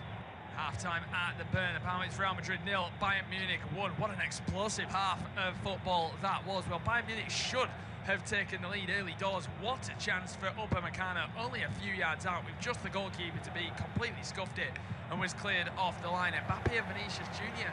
forced saves after that from Manuel Neuer, but it's Luis Diaz who puts Bayern Munich in the lead. A lovely team move, great through ball from Gnabry, found the Colombian, slots it past the goalkeeper going into the break. 1-0 to the Germans. Half-time at the Bernabeu, it's Real Madrid 0, Bayern Munich 1. What an explosive half of football that was. Well, Bayern Munich should have taken the lead early doors. What a chance for Upamecano, only a few yards out with just the goalkeeper to beat, completely scuffed it and was cleared off the line. Mbappe and Vinicius Jr. forced saves after that from Manuel Neuer, but it's Luis Diaz who puts Bayern Munich in the lead. A lovely team move, great through ball from Gnabry, found the Colombian, slots it past the goalkeeper going into the break. 1-0 to the Germans. Half-time at the Bernabeu, it's Real Madrid 0, Bayern Munich 1. What an explosive half of football that was. Well, Bayern Munich should have taken the lead early doors. What a chance for Upamecano, only a few yards out with just the goalkeeper to beat, completely scuffed it and was cleared off the line. Mbappe and Vinicius Jr. forced saves after that from Manuel Neuer, but it's Luis Diaz who puts Bayern Munich in the lead. A lovely team move, great through ball from Gnabry, found the Colombian, slots it past the goalkeeper going into the break. 1-0 to the Germans. Half-time at the Bernabeu, it's Real Madrid 0, Bayern Munich 1. What an explosive half of football that was. Well, Bayern Munich should have taken the lead early doors. What a chance for Upamecano, only a few yards out with just the goalkeeper to beat, completely scuffed it and was cleared off the line. Mbappe and Vinicius Jr. forced saves after that from Manuel Neuer, but it's Luis Diaz who puts Bayern Munich in the lead. A lovely team move, great through ball from Gnabry, found the Colombian, slots it past the goalkeeper going into the break. 1-0 to the Germans. Half-time at the Bernabeu. It's Real Madrid 0, Bayern Munich 1. What an explosive half of football that was. Well, Bayern Munich should have taken the lead early doors. What a chance for Upamecano, only a few yards out with just the goalkeeper to beat. Completely scuffed it and was cleared off the line. Mbappe and Vinicius Jr. forced saves after that from Manuel Neuer, but it's Luis Diaz who puts Bayern Munich in the lead. A lovely team move, great through ball from Gnabry, found the Colombian, slots it past the goalkeeper going into the break. 1-0 to the Germans. Half-time at the Bernabeu. It's Real Madrid 0, Bayern Munich 1. What an explosive half of football that was. Well, Bayern Munich should have taken the lead early doors. What a chance for Upamecano, only a few yards out with just the goalkeeper to beat. Completely scuffed it and was cleared off the line. Mbappe and Vinicius Jr. forced saves after that from Manuel Neuer, but it's Luis Diaz who puts Bayern Munich in the lead. A lovely team move, great through ball from Gnabry, found the Colombian, slots it past the goalkeeper going into the break. 1-0 to the Germans. And we will leave that just there because we are back underway at the Bernabeu. It is Real Madrid 0, Bayern Munich 1, and we see Bayern Munich instantly on the attack in this second half. Elise cuts inside, lays it off. Harry Kane hits it from distance. What a strike that is from Harry Kane. It only took Bayern Munich 20 seconds at the start of this second half. It's a second goal that feels as important as anything so far in this game. I barely had a chance to just intro the game to you anymore. Instantly on the attack, made it look easy. What a shock. Elise is at the heart of it. Outside the box, Harry Kane just passes it into the far bottom corner. What a strike from the Englishman. It's 2-0 to Bayern Munich. 2-0 to Bayern Munich, and the absolute disaster start this for Real Madrid in the second half. They barely had a touch of the ball inside the first 25-30 seconds. It's Carreras who's robbed of the ball there. Pavlovic is able to take it off him, and from there, I mean, it's not the greatest ball from Vinny Jr. That puts Carreras under pressure. Pavlovic then wins the ball. It goes to Elise, and Elise gets into the penalty area, tees up Harry Kane, and it's not a super powerful strike, but it's very precise from Kane. Maybe Lunin will take a little bit of the blame for that because the ball goes pretty much through his arm. Oh, it's just brilliant though, isn't it? They look so swift in attack. When you watch Bayern Munich, you can tell these players enjoy each other's company on the pitch, can't you? Because this is, we keep saying the word structure. Here they come again. They're completely all over Real Madrid at the moment. Ball into the penalty area. Big chance. Michael Elise on his right boot goes for goal at the near post. Well saved by Lunin. He touched it behind for a corner. I mean, wow, Bayern Munich. I said at the end of the first half, be interesting to see how they approach the second half. Because they know deep down they can make it 2, they can make it 3, even make it 4 if Real Madrid get desperate. There's only a side who look like scoring another, and it's the side 2-0 up. Well, they're 2-0 up, and they've just won themselves a corner, and much like in the first half, at the start of the first half, Real haven't even got over the halfway line yet. No, they haven't. Michael Elise, ball fizzed into the penalty area, goes to the back post. Stanisic hits it, takes a deflection into the hands of Lunin, who will have been grateful for that deflection. And the strike, as just mentioned, falls to the goalkeeper. What a start to this second half for the Germans. It's been absolutely superb from Bayern. What do Real Madrid do in response now? Because whatever plans they had at half-time, whatever Arbeloa told them in the 15 minutes break, well, it's out the window, because I'm sure they didn't account for conceding a second goal inside the first 30 seconds. Yeah, we now see Trent Alexander-Arnold goes across towards Pitash. That really poor moment in the first half, which didn't get punished. That was a 0-0. As well, since then, of course, Bayern Munich have grabbed the 2 goals. Real Madrid, they have to respond. If they have to go to Bayern Munich with a 2-0 deficit, and it's going to be so hard. As we now see Kylian Mbappe, he opens up, plays it to the right-hand side. Alexander-Arnold, pretty advanced on that wing. Just once again, just never has that option on the right ahead of him. Must be frustrating for an attacking-minded fullback to have that. And Arbeloa setting up his side. He was a right-back. He should know that a fullback really gets supported by a winger. They just don't have it at the moment. Arda Güler's almost been told, you drift, you go into the pockets of space where you feels best, but he's not seeing the ball. We both made that point in the first half. Where is Güler supposed to be playing? Is he a number 10? Is he a central midfielder? Is he sort of got a free role just in behind? I mean, it doesn't seem to sort of make any sense because he's not really delivering in any position, but here's Valverde for Real. Yeah, Valverde going into the penalty area. Lovely run, he's still going, it's taken a couple of challenges, still going through. Lima clears it, then Upamecano clears his lines as well. Well, that Harry Kane goal is his 49th of the season in all competitions. That's slightly silly. It's crazy. I mean, it's just credit to Harry Kane because the usual sort of, you could say, English punditry arrogance that, oh, well, he's good in England, but will he be able to hack it anywhere else? Well, he's doing more than that. He's absolutely setting records for Bayern. He's winning those trophies that he wasn't winning at Spurs, and at the same time, he's still maintaining great form for England.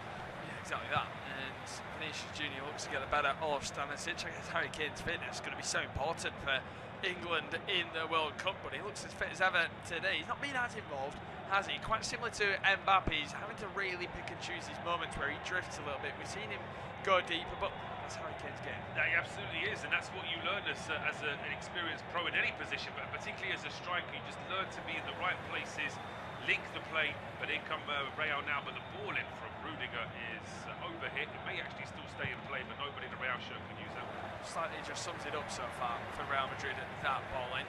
Felt a little bit desperate. Well, it did. How many times have we seen a Bayern centre-back just lumping the ball in from 45 yards? It hasn't happened because Bayern haven't needed to do it. They've got a lot more planning in the way that they're trying to attack, whereas Real bordering on getting a little bit desperate at this stage. Yeah, Vincent Kompany, an absolute overthinker, but he's been perfect at Bayern Munich. We see Vinicius Junior dancing into the penalty. That's lovely from the Brazilian. He's still going onto his left boot.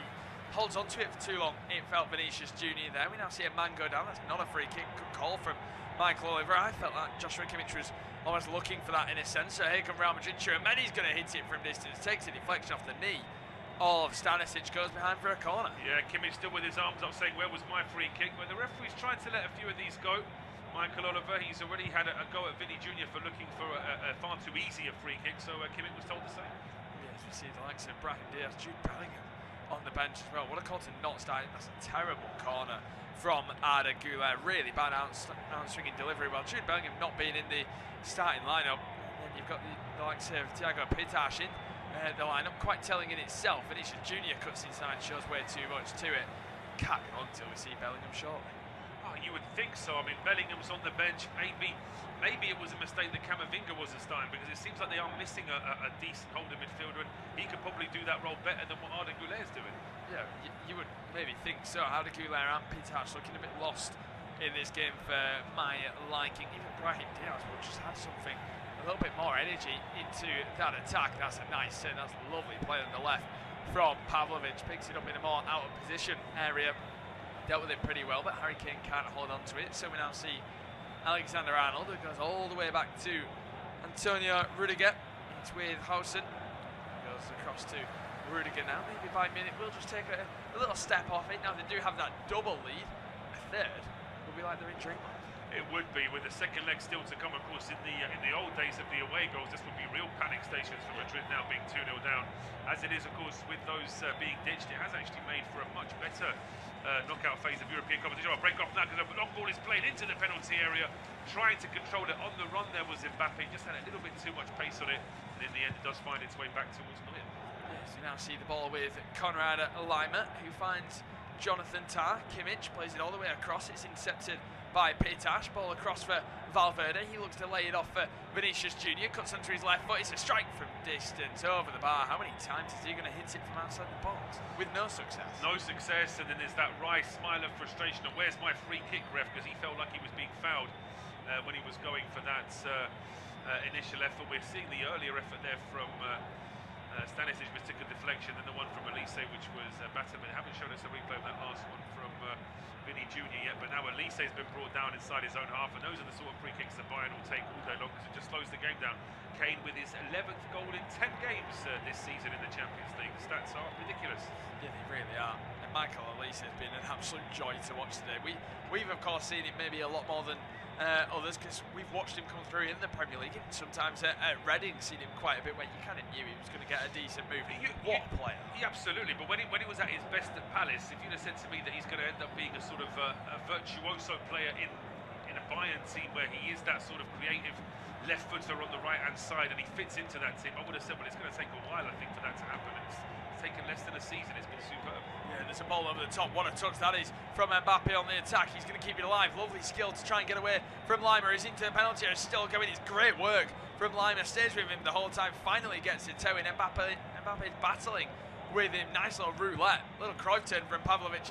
Takes a gamble, and I tell you what, credit to the young German midfielder. He does brilliant to get away from his man, win the free kick. It looked like Mbappe had the better of Lima there, but really good work from the Austrian to stay within the whole way. He just made sure that his body was in front of the ball all the time, so he was either going to be able to block Mbappe or potentially draw the free kick. In the end, he had enough space to get the ball to Pavlovic, who was then brought down to take the sting out of him. A lovely run this from Elise again. Yeah, Elise driving forward straight through the middle. He's somehow still got the ball, but that's a strong challenge on him. From Trent Alexander-Arnold. Sometimes you think, why, if you're a fullback, you maybe would just want to hit him. It just feels like they never get near him to do so, do they? But Trent did that then. As we now see Kimmich up against 3 Real Madrid players. He gets through all 3 of them. Elise stays on the left-hand side with Diaz for the time being. 54.5 minutes on the clock. If you are just tuning in, Real Madrid 0, Bayern Munich 2. And this lovely skill from Diaz to get away from the former teammate Trent Alexander-Arnold. He has to check back once again though, because it's good recovery from the number 12 on the right hand side of Real Madrid's defence. We now see Lima goes across to Jonathan Tah, who then finds Pavlovic. He's across to Jonathan Tah once again. Serge Gnabry. Jonathan Tah once more in his own half.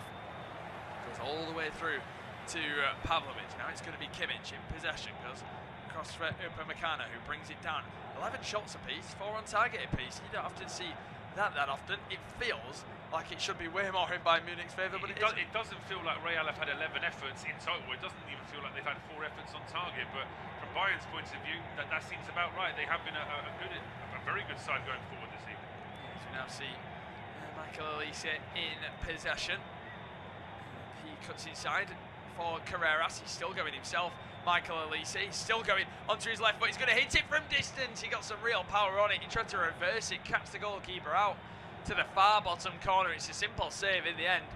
No one was going to stop him dribbling there. Superb from Michael Elise. Again, look how far away he starts. He's only about 5 yards into the Real half when he picks his ball up on the touchline. He works his way all the way into the middle. The strike just not far enough away there from Lunin to really put the goalkeeper under pressure, but Real trying to play out from the back, and they've already had to put the ball out for a throw, albeit via a deflection, but they just can't get any kind of comfortable possession at the moment. Yeah, Upamecano beats Vinicius Junior again, who's once again moaning at Michael Oliver. I don't know why. Here come Bayern Munich on the attack. A little bit of a lack of wavelength there between Stanisic and Harry Kane. That's a good chance though, in a great area for Bayern Munich, but once again Upamecano's just winning absolutely everything so far. He is. I mean, he's been. It's hard to think of anyone in the Bayern starting 11 who's below an 8 out of 10, maybe apart from Neuer, who's not actually had that much to do. Yes, we now see a big mistake at the back from Valverde. It's Harry Kane into the penalty area, goes for goal. Valverde recovers it, gets the block in, goes behind for a corner. He punches the ground. The Real Madrid captain, he knows he's made a big mistake, almost punished. Well, look at Lima there as well. He's having a go at Kane for not passing the ball to him. I think he felt as though he was in a better position than the number 9. And you look at when Kane gets into the penalty area, I mean, there was an option to try and lay it off to Lima, but then Kane, with his goal-scoring prowess, you always expect him to go for goal there. Although we saw in the first half him teeing up Deo Upamecano from just a couple of yards, and in the end, Upamecano couldn't quite finish it up. But it's a corner kick here now to Bayern. Yeah, corner kick coming up now for Bayern Munich. It's Michael Elise, hangs it towards the back post. There's a header. He's put wide in the end. I believe there may be a free kick given. Deo Upamecano just climbing on the back of his man. He put it wide anyway, so I'm not sure there's any need for some real complaints. But here come Real Madrid instantly restarting play. That's so over him from Mbappe. In behind for Pitash once again. He's waving his arms around. Your mistake, Killian, to give the ball away. They just look deflated, I think the word is, for the Real Madrid players. They do. They look like a side, I wouldn't say they're beaten, but they look like a side who haven't got too many ideas as to how to turn this around from here. So they've got to try and think, what would they do now to just try and, because the problem for Real is that not only are they 2-0 down, but Bayern aren't really letting up. They're still seeing so much of the ball. Certainly, yeah. As you see Kimmich in his own penalty and plays it into the middle. That's going to be a free kick against Tchouameni. He did just kick the ball away a little bit in frustration. Got to be careful, because of course he is on a yellow card. He will miss the second leg anyway. Bayern Munich take it quickly to the left. It's a poor touch from Lima, who ends up slipping as well. So here come Real Madrid, who could really do with at least the 1 goal to take towards the second leg with them to stay in this time. We now see Alexander-Arnold. He looks for an option to the left-hand side. It's Goulet towards Carreras. Poor touch from him. It just bounces over. A touch that just sums it up for Real Madrid. so far. Looks like 2 changes are coming up: Jude Bellingham and Eder Militao. Yeah, Eder Militao is going to be coming on. That's going to give a few more options in terms of what we can see that in terms of what Real can do. And their fans look very crestfallen at the moment. They've got to try and do something to wake this game up. There's going to be a free kick here as well. I expect to see more of this actually. We know that Real aren't the best losers in the world, and Arda Güler there with a poor challenge. It is a poor challenge. Now he's arguing with the likes of Stanisic and Upamecano, which is perfect for Bayern Munich, because they're at the stage now with 2-0 up at the Santiago Bernabeu. If they're frustrating their opposition, forcing them to really get wound up, it's pretty easy. And Arda Güler is just dragging. The foul was actually from Carreras, but it's Güler just upset that Elise is taking too long to stand up. So what do Bayern do now? Every single time that there's a foul on one of their players, take an extra 10 seconds to get up, because you know it's going to wind up the Real players. It will then wind up the Real fans, and it will stop them from concentrating on actually getting back into the game. Yeah, exactly. You saw Elise, he got dragged up as Güler was getting told off by the referee. Elise's just laughing, looking towards maybe a teammate, towards some of the coaching staff. That's because he's perfect. It's playing into their hands. What a touch that is from Pavlovic to stop that from going behind for a throw. He just plucks it out of the air, off balance, touches it round himself, round the Real Madrid man. And here come Bayern Munich on the attack. Luis Diaz, poor ball looking towards Harry Kane. Luis Diaz now applying pressure on Trent Alexander-Arnold. Back heel from the Englishman, but then he steps in, does Trent in, he switches play, looking in behind towards Vinicius Junior, and Upamecano makes an absolute howler of a mistake. Vinicius Junior is through on goal, he goes for goal, he's put it wide. No, how has he put it wide? Manuel Neuer celebrates, and I think he can celebrate because the goalkeeper does brilliant without having to make a save. Upamecano, who's been spot on all evening, makes such a big mistake. Vinicius Junior is one-on-one for about 20 seconds. He's driving and driving. Manuel Neuer forces him wide, and he puts it so wide. What a chance. It's a great chance, and Vinny Junior can't miss that. I mean, I'll give a lot of credit to Neuer there for forcing Vinicius Junior out wide, but Vinicius Junior is a good enough attacking player that he should be able to compensate for that. Changes now here for Bayern, for Real, I beg your pardon. It's Pitash and Huijsen going off. Yeah, it makes a bit of sense, doesn't it? Pitash, they need just that extra physical man in there, a little bit more forward thinking. I was so surprised to see Jude Bellingham not starting this game. Maybe fitness related, of course. He's had his problems over the last couple of months, but Upamecano, he's going to be so relieved. Upamecano is going to be relieved, yeah, absolutely. But I think from just to get it back to what we said about Bellingham, I mean, when you think that it's only 2 years ago that he was the main man in helping England to get to the Euro final in that tournament in Germany, when you think that since then he's struggled for game minutes for England and for Real as well. But yeah, the double change, I'm not surprised to see that. And going back to the chance, I mean, Upamecano, he's pretty much not put a foot wrong this evening, but that header was so short of where it needed to be. Yes, now see a ball down the right-hand side for Michael Elise, who's going to have a drive at Rudiger. Michael Elise cuts inside, he goes for a goal, looking for the far top corner, puts it over the bar. It felt like trademark Michael Elise driving forwards, and he knows it's a good chance for his standards. It's outside the box, he gets great connection on it, just misses that top corner. Does miss that top corner as we see that replay again. Vinny Junior, and he's not even that close to the near post when he goes past Neuer there as well. Yeah, exactly that. As you see, Trent Alexander-Arnold now ball to the right-hand side. Bellingham gets his first touches, plays it all the way back to his teammate Eder Militao. It's going to be with Rudiger in towards Arda Güler, who's going to look for a ball, a diagonal ball in behind for Mbappe. He slips, which means he can't bring it under control. It just sums it up really again for not only Real Madrid but himself in this one. Kimmich switches play to Elise. Was he offside there when that pass was played? Well, the flag stays down. Elise is now going to have a drive, and Carreras, and it's just those two as Elise goes into the penalty area, checks back onto his left, looks for a cutback towards Gnabry, headed away by Bellingham and out for a corner. Well, we've still got so long left, but how good has Elise been? I mean, once again, he's tearing apart Carreras on the side. He is. I mean, he is bordering on man of the match in this game, I think, Elise, the way he's played. And on this occasion, it's Rudiger that's not quite following the offside line with the rest of his teammates. It allows Elise to get that ball. The flag stays down, and he just slides past Carreras there, as we can see then. Jude Bellingham trying to appeal for an offside that never was, and it's a corner kick now to Bayern. This corner ready to be whipped in.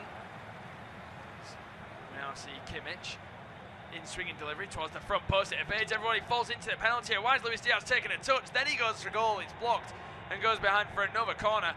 I'm surprised he doesn't hit that first time. Should just hit it first time. You're absolutely right. There doesn't seem to be any logic. I mean, at no point after that first awkward touch there from Carreras, after he takes one touch, two touches, he's never got any more space to go for goal. He could have just put his foot through it straight away. Yeah, it seems like one where he just didn't feel like he could adapt his body and quick enough to go for goal. It took some decent touches, but ran into a difficult angle. Second corner whipped in. There's an overhead kick from Luis Diaz, which, wow, has been ballooned out almost for third. He got some real height on that. It was an overhead kick where it felt like the ball just went up rather than forward. It did, yeah. He didn't quite time the moment of making contact with the ball, and in the end he just skied it now. But pressure here for Real, but they just about get the ball away, and it's chance now for Bellingham. And here is Bellingham. He finds Mbappe with a great ball. Mbappe into the penalty area, fingertips. What a save! Manuel Neuer rolling back the years. It's a big moment. The first real attacking run from Jude Bellingham looks like something they've been missing. Someone to pick it up deep, drive forwards, pick the pass for Mbappe, hits it hard and low. You can argue he doesn't get it in the corner enough. It's a great save. It is a great save, fingertip save there from the goalkeeper, as the deadlock has been broken in Portugal. Zubamendi has given Arsenal the lead there away at Sporting, but the corner kick's been taken short. The ball then back with Arda Güler, but his cross is charged down. Yes, we now see Güler on the left-hand side. He finds Vinicius Junior. It's now Real Madrid's turn to really push for a goal. Valverde driving into the penalty area, looking for a 1-2. Good defending from Stanisic. That should be a corner. It is. Great work from Valverde to keep that one alive. And this game's really starting to heat up now, isn't it? Interesting, Valverde, that 1-2 back again. He just gets there. It looks like Stanisic is ushering it out. The corner's being whipped in towards the head of Militao, but his header goes over the bar and a wasted opportunity. Wasted opportunity, and how many times have we said that about Real this evening? Time's starting to tick down. Just to tell you as well that there has been a VAR check in the game between Sporting and Arsenal, so potentially there may still be a goal where that goal may be chalked off. In fact, it has now been chalked off, I can confirm. So there was an offside in the build-up, meaning that it's still goalless between Sporting and Arsenal. Still 0-0 between those two sides. It feels like Arsenal just can't catch a break at the moment, can they, with the recent disappointments of big games against the likes of Manchester City and Southampton, where they lost both of them. You see Alexander-Arnold on the right-hand side, chips it in behind, but it's an easy header won by Pavlovic. Now it's Bellingham in the middle of the park. He's then wiped out by Gnabry, wins a free kick. Added a little bit more bite, hasn't he, Jude Bellingham? He has, yeah. I mean, on a personal level, I think he wants to remind people all about his abilities. And in terms of the team, he knows that his side need a bit of a boost on the field, because at times it has felt as though Real have just been a little, I wouldn't say bullied physically, but just in terms of how well Bayern have been keeping the ball, it's been very hard for Real to match them in any way. Yeah, it really has. Jude Bellingham has to have that little bit of difference. Maybe could have got an assist already. We now see Mbappe up against Pavlovic, and that's great strength from Pavlovic to win it back. He picks the pass for Luis Diaz, a little bit heavy, a little bit behind the Colombian, so he can't take it into his stride. Alexander-Arnold then plays it to the right. Nice touch from Bellingham to find Eder Militao. He's going to look for a diagonal ball, a bit of a desperate one that just about finds Carreras. Where's Upamecano going there? Carreras gets there first. He finds Mbappe to the left-hand side. Vinicius Junior cuts into his right foot. He finds Mbappe with a massive chance. He's put it wide. What an opportunity for Kylian Mbappe. It feels like the best move of the game from Real Madrid, and he can't even find the target. He opens his body up looking for the far corner. He's put it wide somehow. Somehow he's put it wide, but when Vinny Junior rolls this to him, there's no chance of an offside. I mean, he gets curl on it, but it's a little bit late. That ball needs to be curling straight away, and it's flat, and then it just starts to curl at the very end, not really close enough to that far post. And actually, with the amount of Bayern players back, there wasn't really anyone to play it square to either. What a chance for Kylian Mbappe. You can't, as poor as they've been, you can't say they haven't had enough chances to score 2 or 3 in this game. Well, I'll tell you what, this is why Bayern Munich are quite clear favourites, it feels, to win this competition. They're subbing on Jamal Musiala and Alphonso Davies. Now that is called squad depth. Oh, absolutely. I mean, I remember years ago commentating on one of Davis's first games for Bayern. It was a friendly out in the US, and even then I thought this guy's got something about him. He looks like a sort of a midfielder that is being asked to play in defence, but since then he's grown into a very solid defender, and pretty much exactly the kind of modern wide player you need that can be in defence but then also bomb forward, and he's got a lot about his game. It feels like he's had the reverse career of Gareth Bale in terms of positioning. Gareth Bale started as the left back, turned into the forward. Yes. Alphonso Davies, when he was at Vancouver Whitecaps, coming through as a youngster, was a forward. He often plays striker sometimes for Canada as well as his national team, but converted into a left back. But with that, 69.5 minutes on the clock, we have reached the halfway stage of this fantastic Champions League quarter-final first leg tie. Bayern Munich are on the attack. I'll bring Paul in a moment. Musiala into the penalty area, but there is an offside in the build-up. It remains Real Madrid 0, Bayern Munich 2. Still 20 minutes remaining. It will be Paul to take you through to full time. Thank you very much, Kieran. Yes, so it is 2-0 to Bayern. What can Real do in these last 20 or so minutes to recover this game? Have they got something else in the locker? They've been close. Say Vinny Jr.'s missed a good chance, which has gone wide. Now there's going to be a yellow card here for Jonathan Tah, and he knows exactly why as well. That was a deliberate kick out at Mbappe. Probably one of those where he knows he's going to get away with it by just getting a yellow. But he's taking a risk there, because I don't think there's... I mean, he's run the studs there on the back of Mbappe's leg, knowing exactly what he's doing there. Because he's not treading on him, it's more like an attempt to sort of play the ball, and then he gets it wrong and treads on him. He knows he's not going to get sent off for that. Yeah, exactly that. It just feels like that tactical yellow card. Jonathan Tah takes it. A change for Real Madrid now coming up as well. Brahim Diaz has come on, waiting confirmation of who it is that's made way. It looks like Arda Güler makes way. No surprise at all. Arda Güler, not really sure where he was supposed to be playing today. I'm not really sure that Brahim Diaz in that position is actually going to do a whole lot more, because I'm not entirely sure where his best position is either. Probably is it like a number 10. But this is a real problem now for Real, because that challenge from Jonathan Tah has left Mbappe on the deck, and considering that Real are 2-0 down, Mbappe's not going to be lying on the ground here to waste time. This is real. Yeah, exactly, and he does have his problem. Mbappe, he's had his injury problems as of late as well. Like I said, essentially missed both legs against Manchester City. Had a brief 10-minute cameo at the Etihad in the second leg. It seems okay now, back to his feet finally, but he might just have a slight problem to look out for. Yeah, I mean, Eder Militao was the one doing the sort of acting out what a sort of a stamp was to the referee, as if to say, well, where's the red card? But just a yellow card for Tah. As I say, he made contact with Mbappe's foot and then ran his studs down the leg rather than kicking Mbappe first. That's probably what saves him from having a VAR review there, I would argue. But Bellingham now down the right-hand side. You never know with Mbappe, that kind of injury, that kind of physicality can sometimes work against him. That's an awful pass in midfield there. Not the most auspicious start for Brahim Diaz. He gives the ball away and forces Carreras into a foul. And just as Madrid were trying to get into possession, they've now given it back to Bayern. Exactly, and once again, you just see the likes of Real Madrid just looking sloppy. You've got to be careful. Carreras going into the challenge. You'll have nightmares of Michael Elise, and he'll be dreading next week playing him again. He will be. Well, he might get dropped for next week, and he might actually be looking forward to that with the problems that he's had. But now there's a free kick given here against, I think there was just a little bit too much pushing there from Luis Diaz. He was trying to keep Bayern possession there at the edge of the Madrid penalty area. Free kick taken short. Eder Militao down this right-hand side to Trent Alexander-Arnold. Now it's with Bellingham. He's still a long way inside his own half at this stage. That's how high Bayern are pressing. In fact, just to give you an idea, Real have just got to the halfway line, and the Bayern defenders are only just behind their half of the centre circle, if that makes sense. So really, 3/4 of their half is out of the question, because it'll all be offside. Yeah, exactly.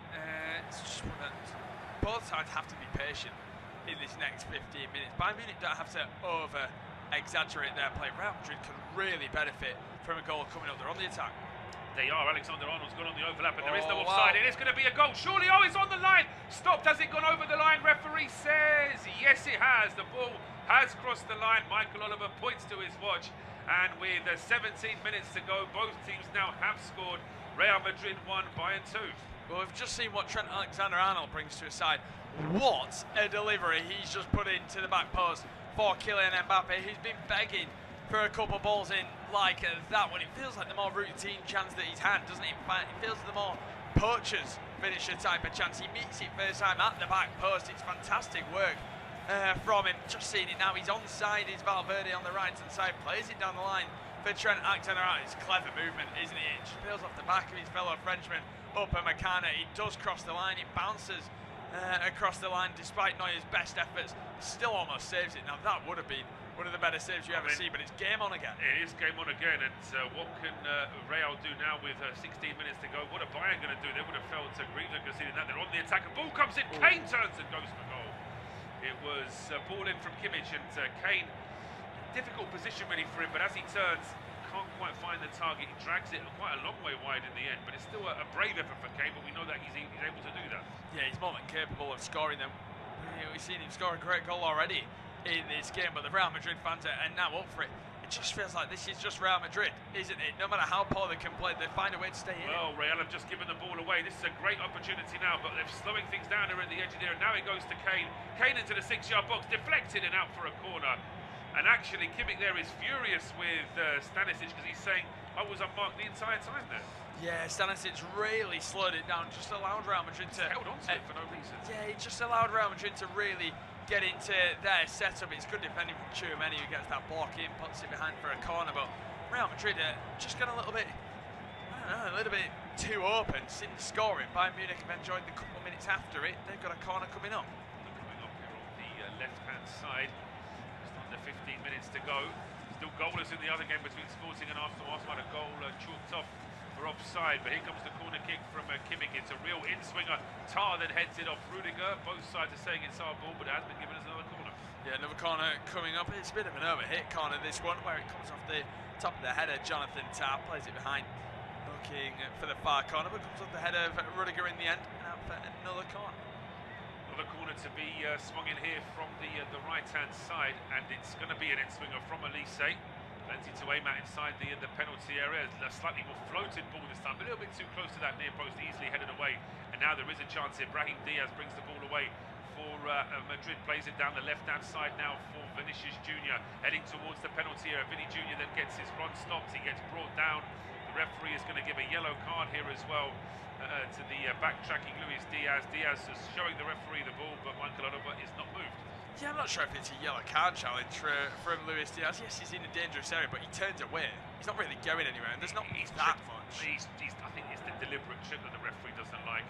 There's never really much of an attempt to get the ball. I think that, I would say that same challenge in the middle of the park after 5 minutes of the game probably doesn't get a booking, but it's because of the context of it being on the wing after a quick counter-attack.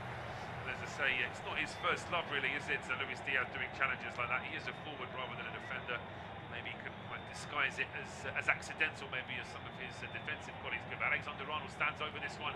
It's a ball in, whipped in at pace. There's 3 Bayern players stood in line with it, and I think it's actually Kane that gets his head to that, out for a corner.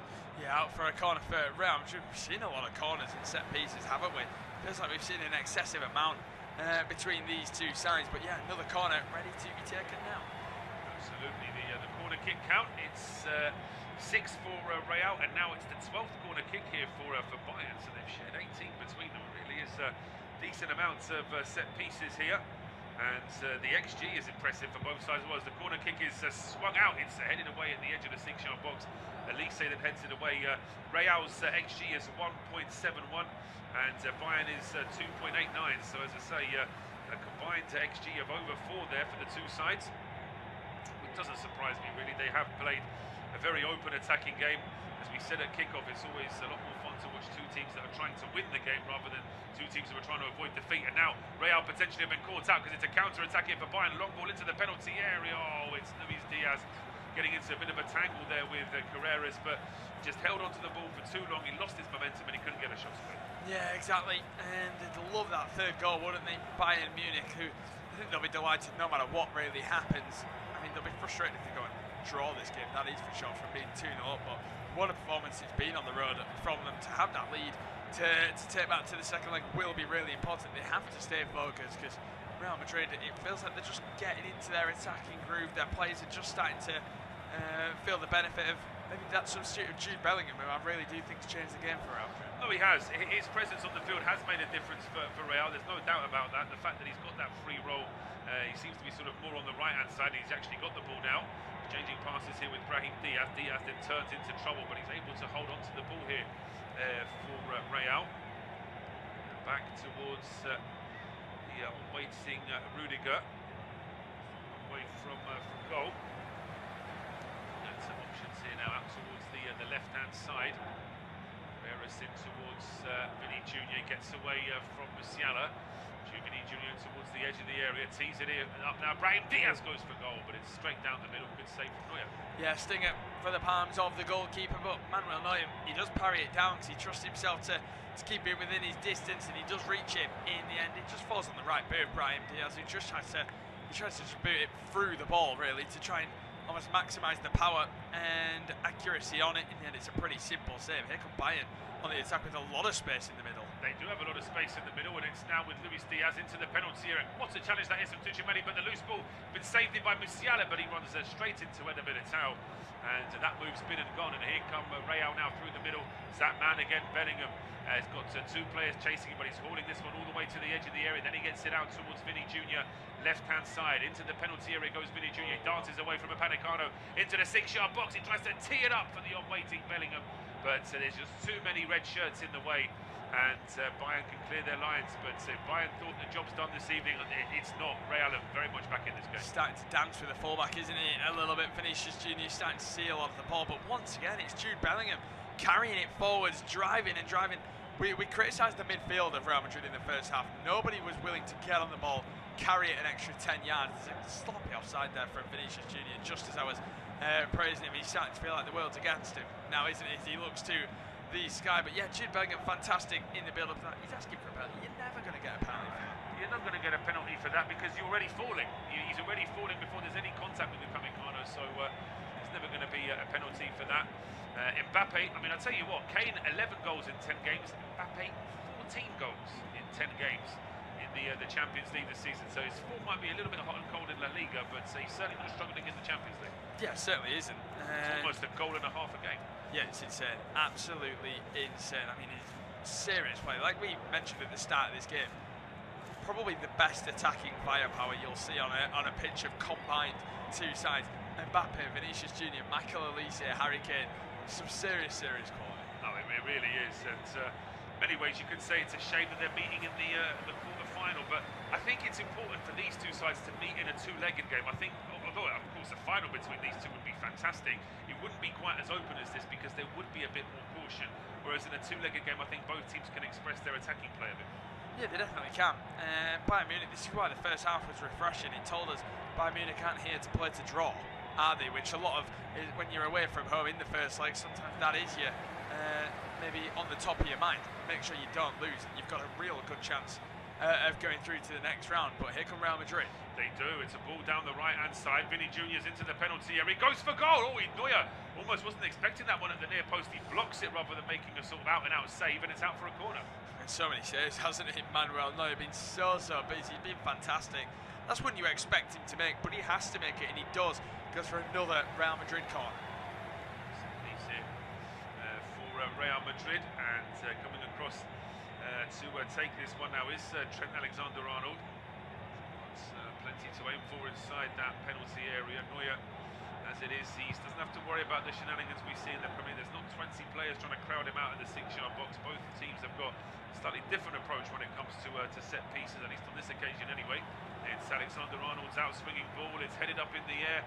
Comes off the head of Bellingham, then a second. Oh, that's a powerful header out. We're going to have stoppage in play here. I think there's a Bayern player down with a headed driven. Eder Militao goes for goal, and it's straight into the arms of Neuer, who is then blocked by his Germany teammate there, Rudiger. And Neuer wants a yellow card for Rudiger. There is a head injury actually after started at the very beginning of that whole corner. There was a Bayern player who jumped up and landed very awkwardly, hitting his head. I think it was Pavlovic. As he makes the header, it's, ooh, yeah, I mean, thankfully it's his back that hits the ground first, but his head takes a bit of a whack as well. Yeah, it just almost like recoils off the ground, doesn't it? It really sore one for Pavlovic. It's quite dangerous as well. Michael Oliver just wasn't bothered about stopping play at all. In all fairness, I don't think the referee saw it. I think just because of where it was, there was a whole line of players, and in the end, thankfully, Pavlovic is back on his feet. We're back underway. 6.5 minutes to go in this game. In the last 15 minutes, Real have had 5 efforts, 3 of which have been on target. Just the 1 effort off target from Bayern. So the home side very much going for it at the end of the game. Yeah, they really are. This has been a great game. Really can't say the same for what it looks like in Lisbon. Sporting Lisbon have had 7 shots, 2 on target. Arsenal have only had 5, 2 on target. So I think we've won tonight, Paul, in this game, because it seems way more entertaining. Oh, it is, but I think we would have probably suspected that even before the 2 games kicked off. You just felt as though this game tonight really could have been an absolute belter. That's not to say that we didn't think the game between Sporting and Arsenal would be, but these 2 sides are just that little bit more evenly matched, and their styles seem to sort of complement each other as well. There's not too much cancelling each other out in midfield, as Bayern now keen to respond after this golden spell here for Real. Visitors now in possession down the left with Alphonso Davies, gets it into Musiala. Musiala goes for goal. He went for the slightly precise finish rather than really putting power into it, and it's straight at Lunin. Yeah, it's an easy save for Andre Lunin, the Ukrainian goalkeeper. In the end, standing in for the injured Thibaut Courtois. See Jude Bellingham in possession. 85 minutes on the clock. If Real Madrid are desperate for that leveler, got to start to push now. They do. And where is Neuer going here? Goodness me, that was so close to going completely pear-shaped for Bayern there.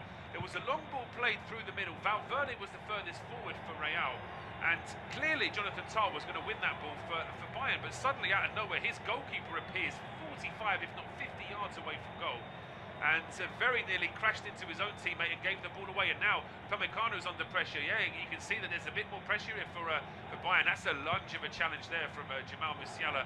That's got to be a yellow card for Bayern's number 10. It's 1 substitute fouling another as Musiala goes in on Brahim Diaz. Yeah, it's a late one from Jamal Musiala. It's a desperate lunging from him, isn't it? One that you just see he's quite high as well. He's lucky that he almost catches him with the top of his boot rather than the studs. Because I tell you what, if the stud's there, he's gone. He's sent off. He is. I mean, he's a forward trying to do a what on earth? I mean, it was Alphonso Davies who actually got closest to the ball in the end.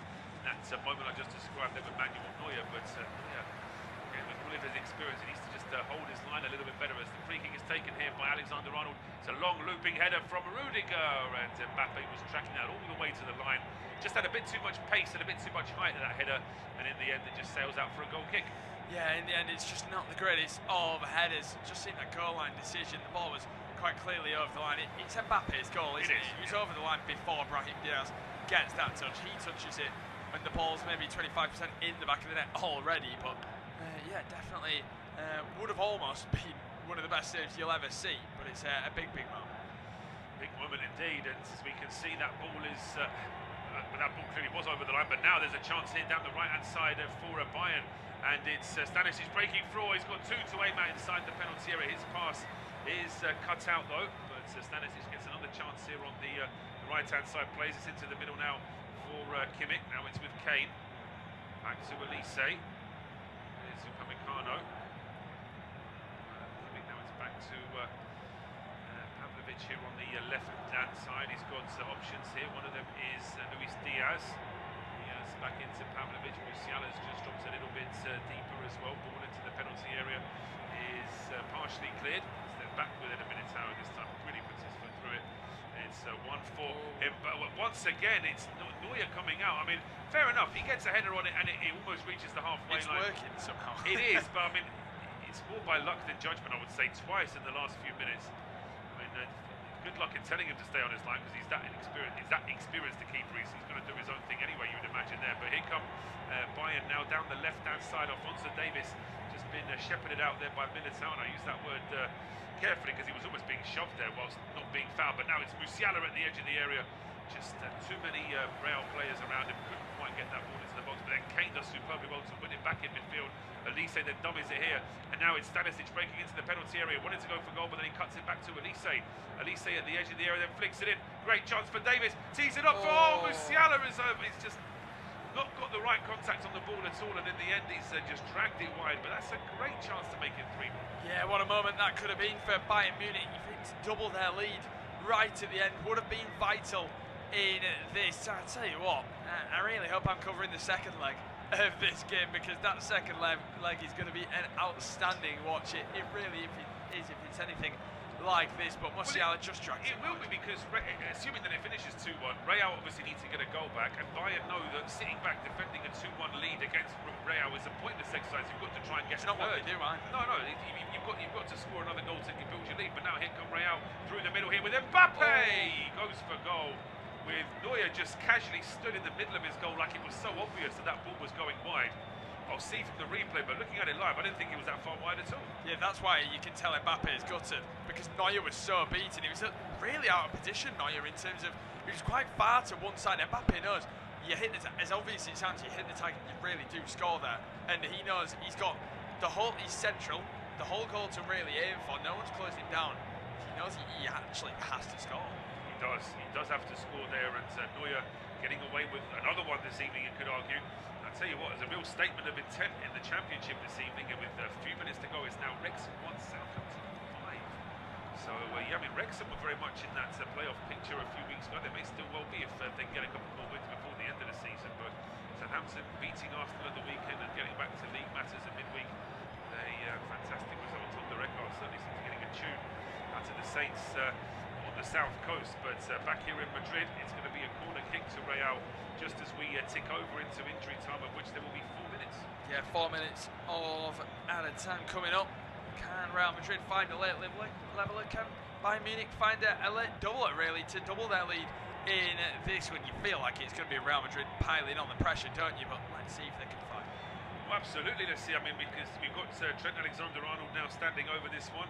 3.5 minutes to play in this game. Can Real get back into this game and give themselves a chance to be level when they go to Munich next week? The cross comes in, there's a whole line of players, it's nodded clear, kept alive on the right-hand side. The cross coming in from Eder Militao this time. The ball is cleared back into midfield, and then it's over the halfway line, and all of a sudden things are getting complicated here now, because it's a 3-on-2 if they play this right. Diaz, he's overhit the pass into Michael Elise, and the opportunity's been and gone here for Bayern. They still have possession at the edge of the area, but they don't have the counter-attack anymore.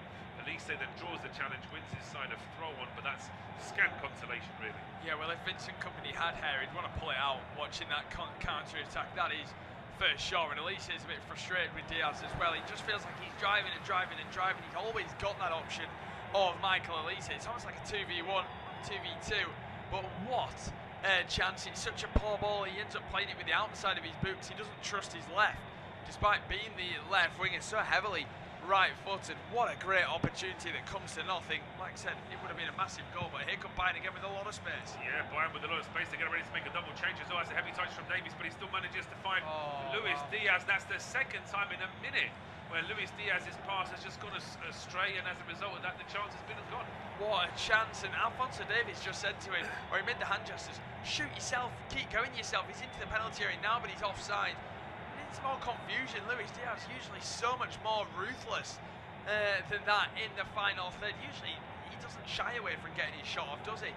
What a great opportunity for him. It looks like Bischoff and Goretzka are getting ready to come on just to add a little bit of energy. Bischoff scored 2 of the goals to start the comeback against Freiburg at the weekend. 2 great goals as well. I've seen that Mbappe chance back and put it quite somewhere right for the chance that it was.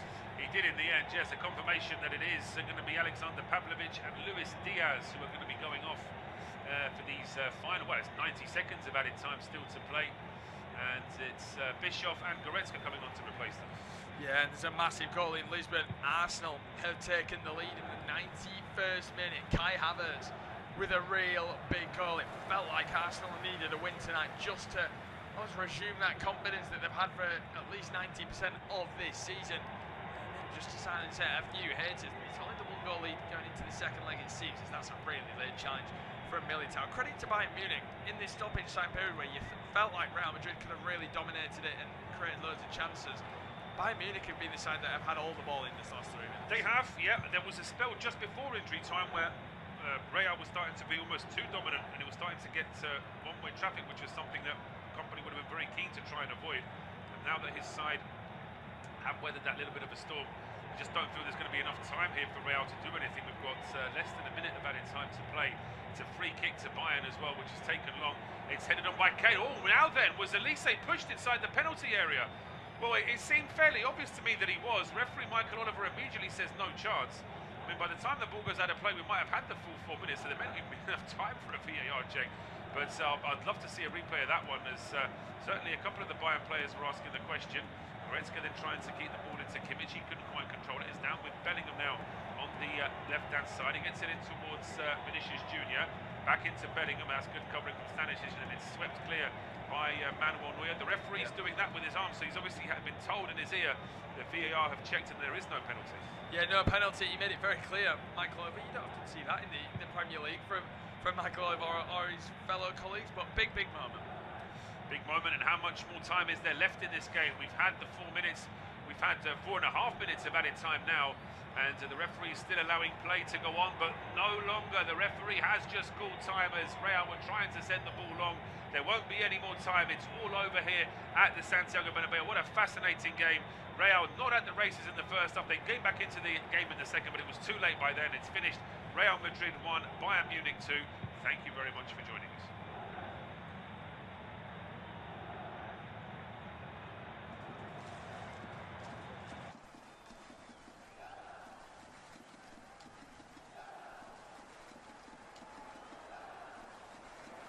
Our next football commentary match is getting ever nearer, so why not take the opportunity of having a bet on the match? Whether you're interested in betting on the match result, the first player to score, the last scorer, correct score, double result, total goals market, handicap betting, or any other of our exciting market, it's fun to be involved. Don't forget, when the match kicks off, you can sit back and enjoy superb independent studio commentary while also enjoying our in-play betting opportunities. Good luck!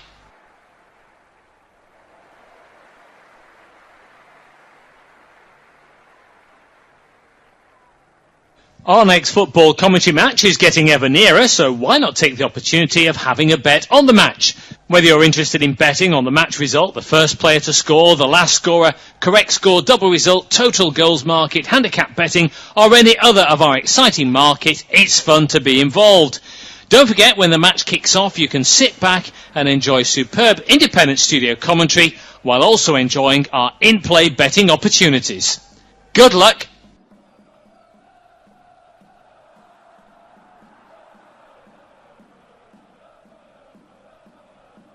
Our next football commentary match is getting ever nearer, so why not take the opportunity of having a bet on the match? Whether you're interested in betting on the match result, the first player to score, the last scorer, correct score, double result, total goals market, handicap betting, or any other of our exciting market, it's fun to be involved. Don't forget, when the match kicks off, you can sit back and enjoy superb independent studio commentary while also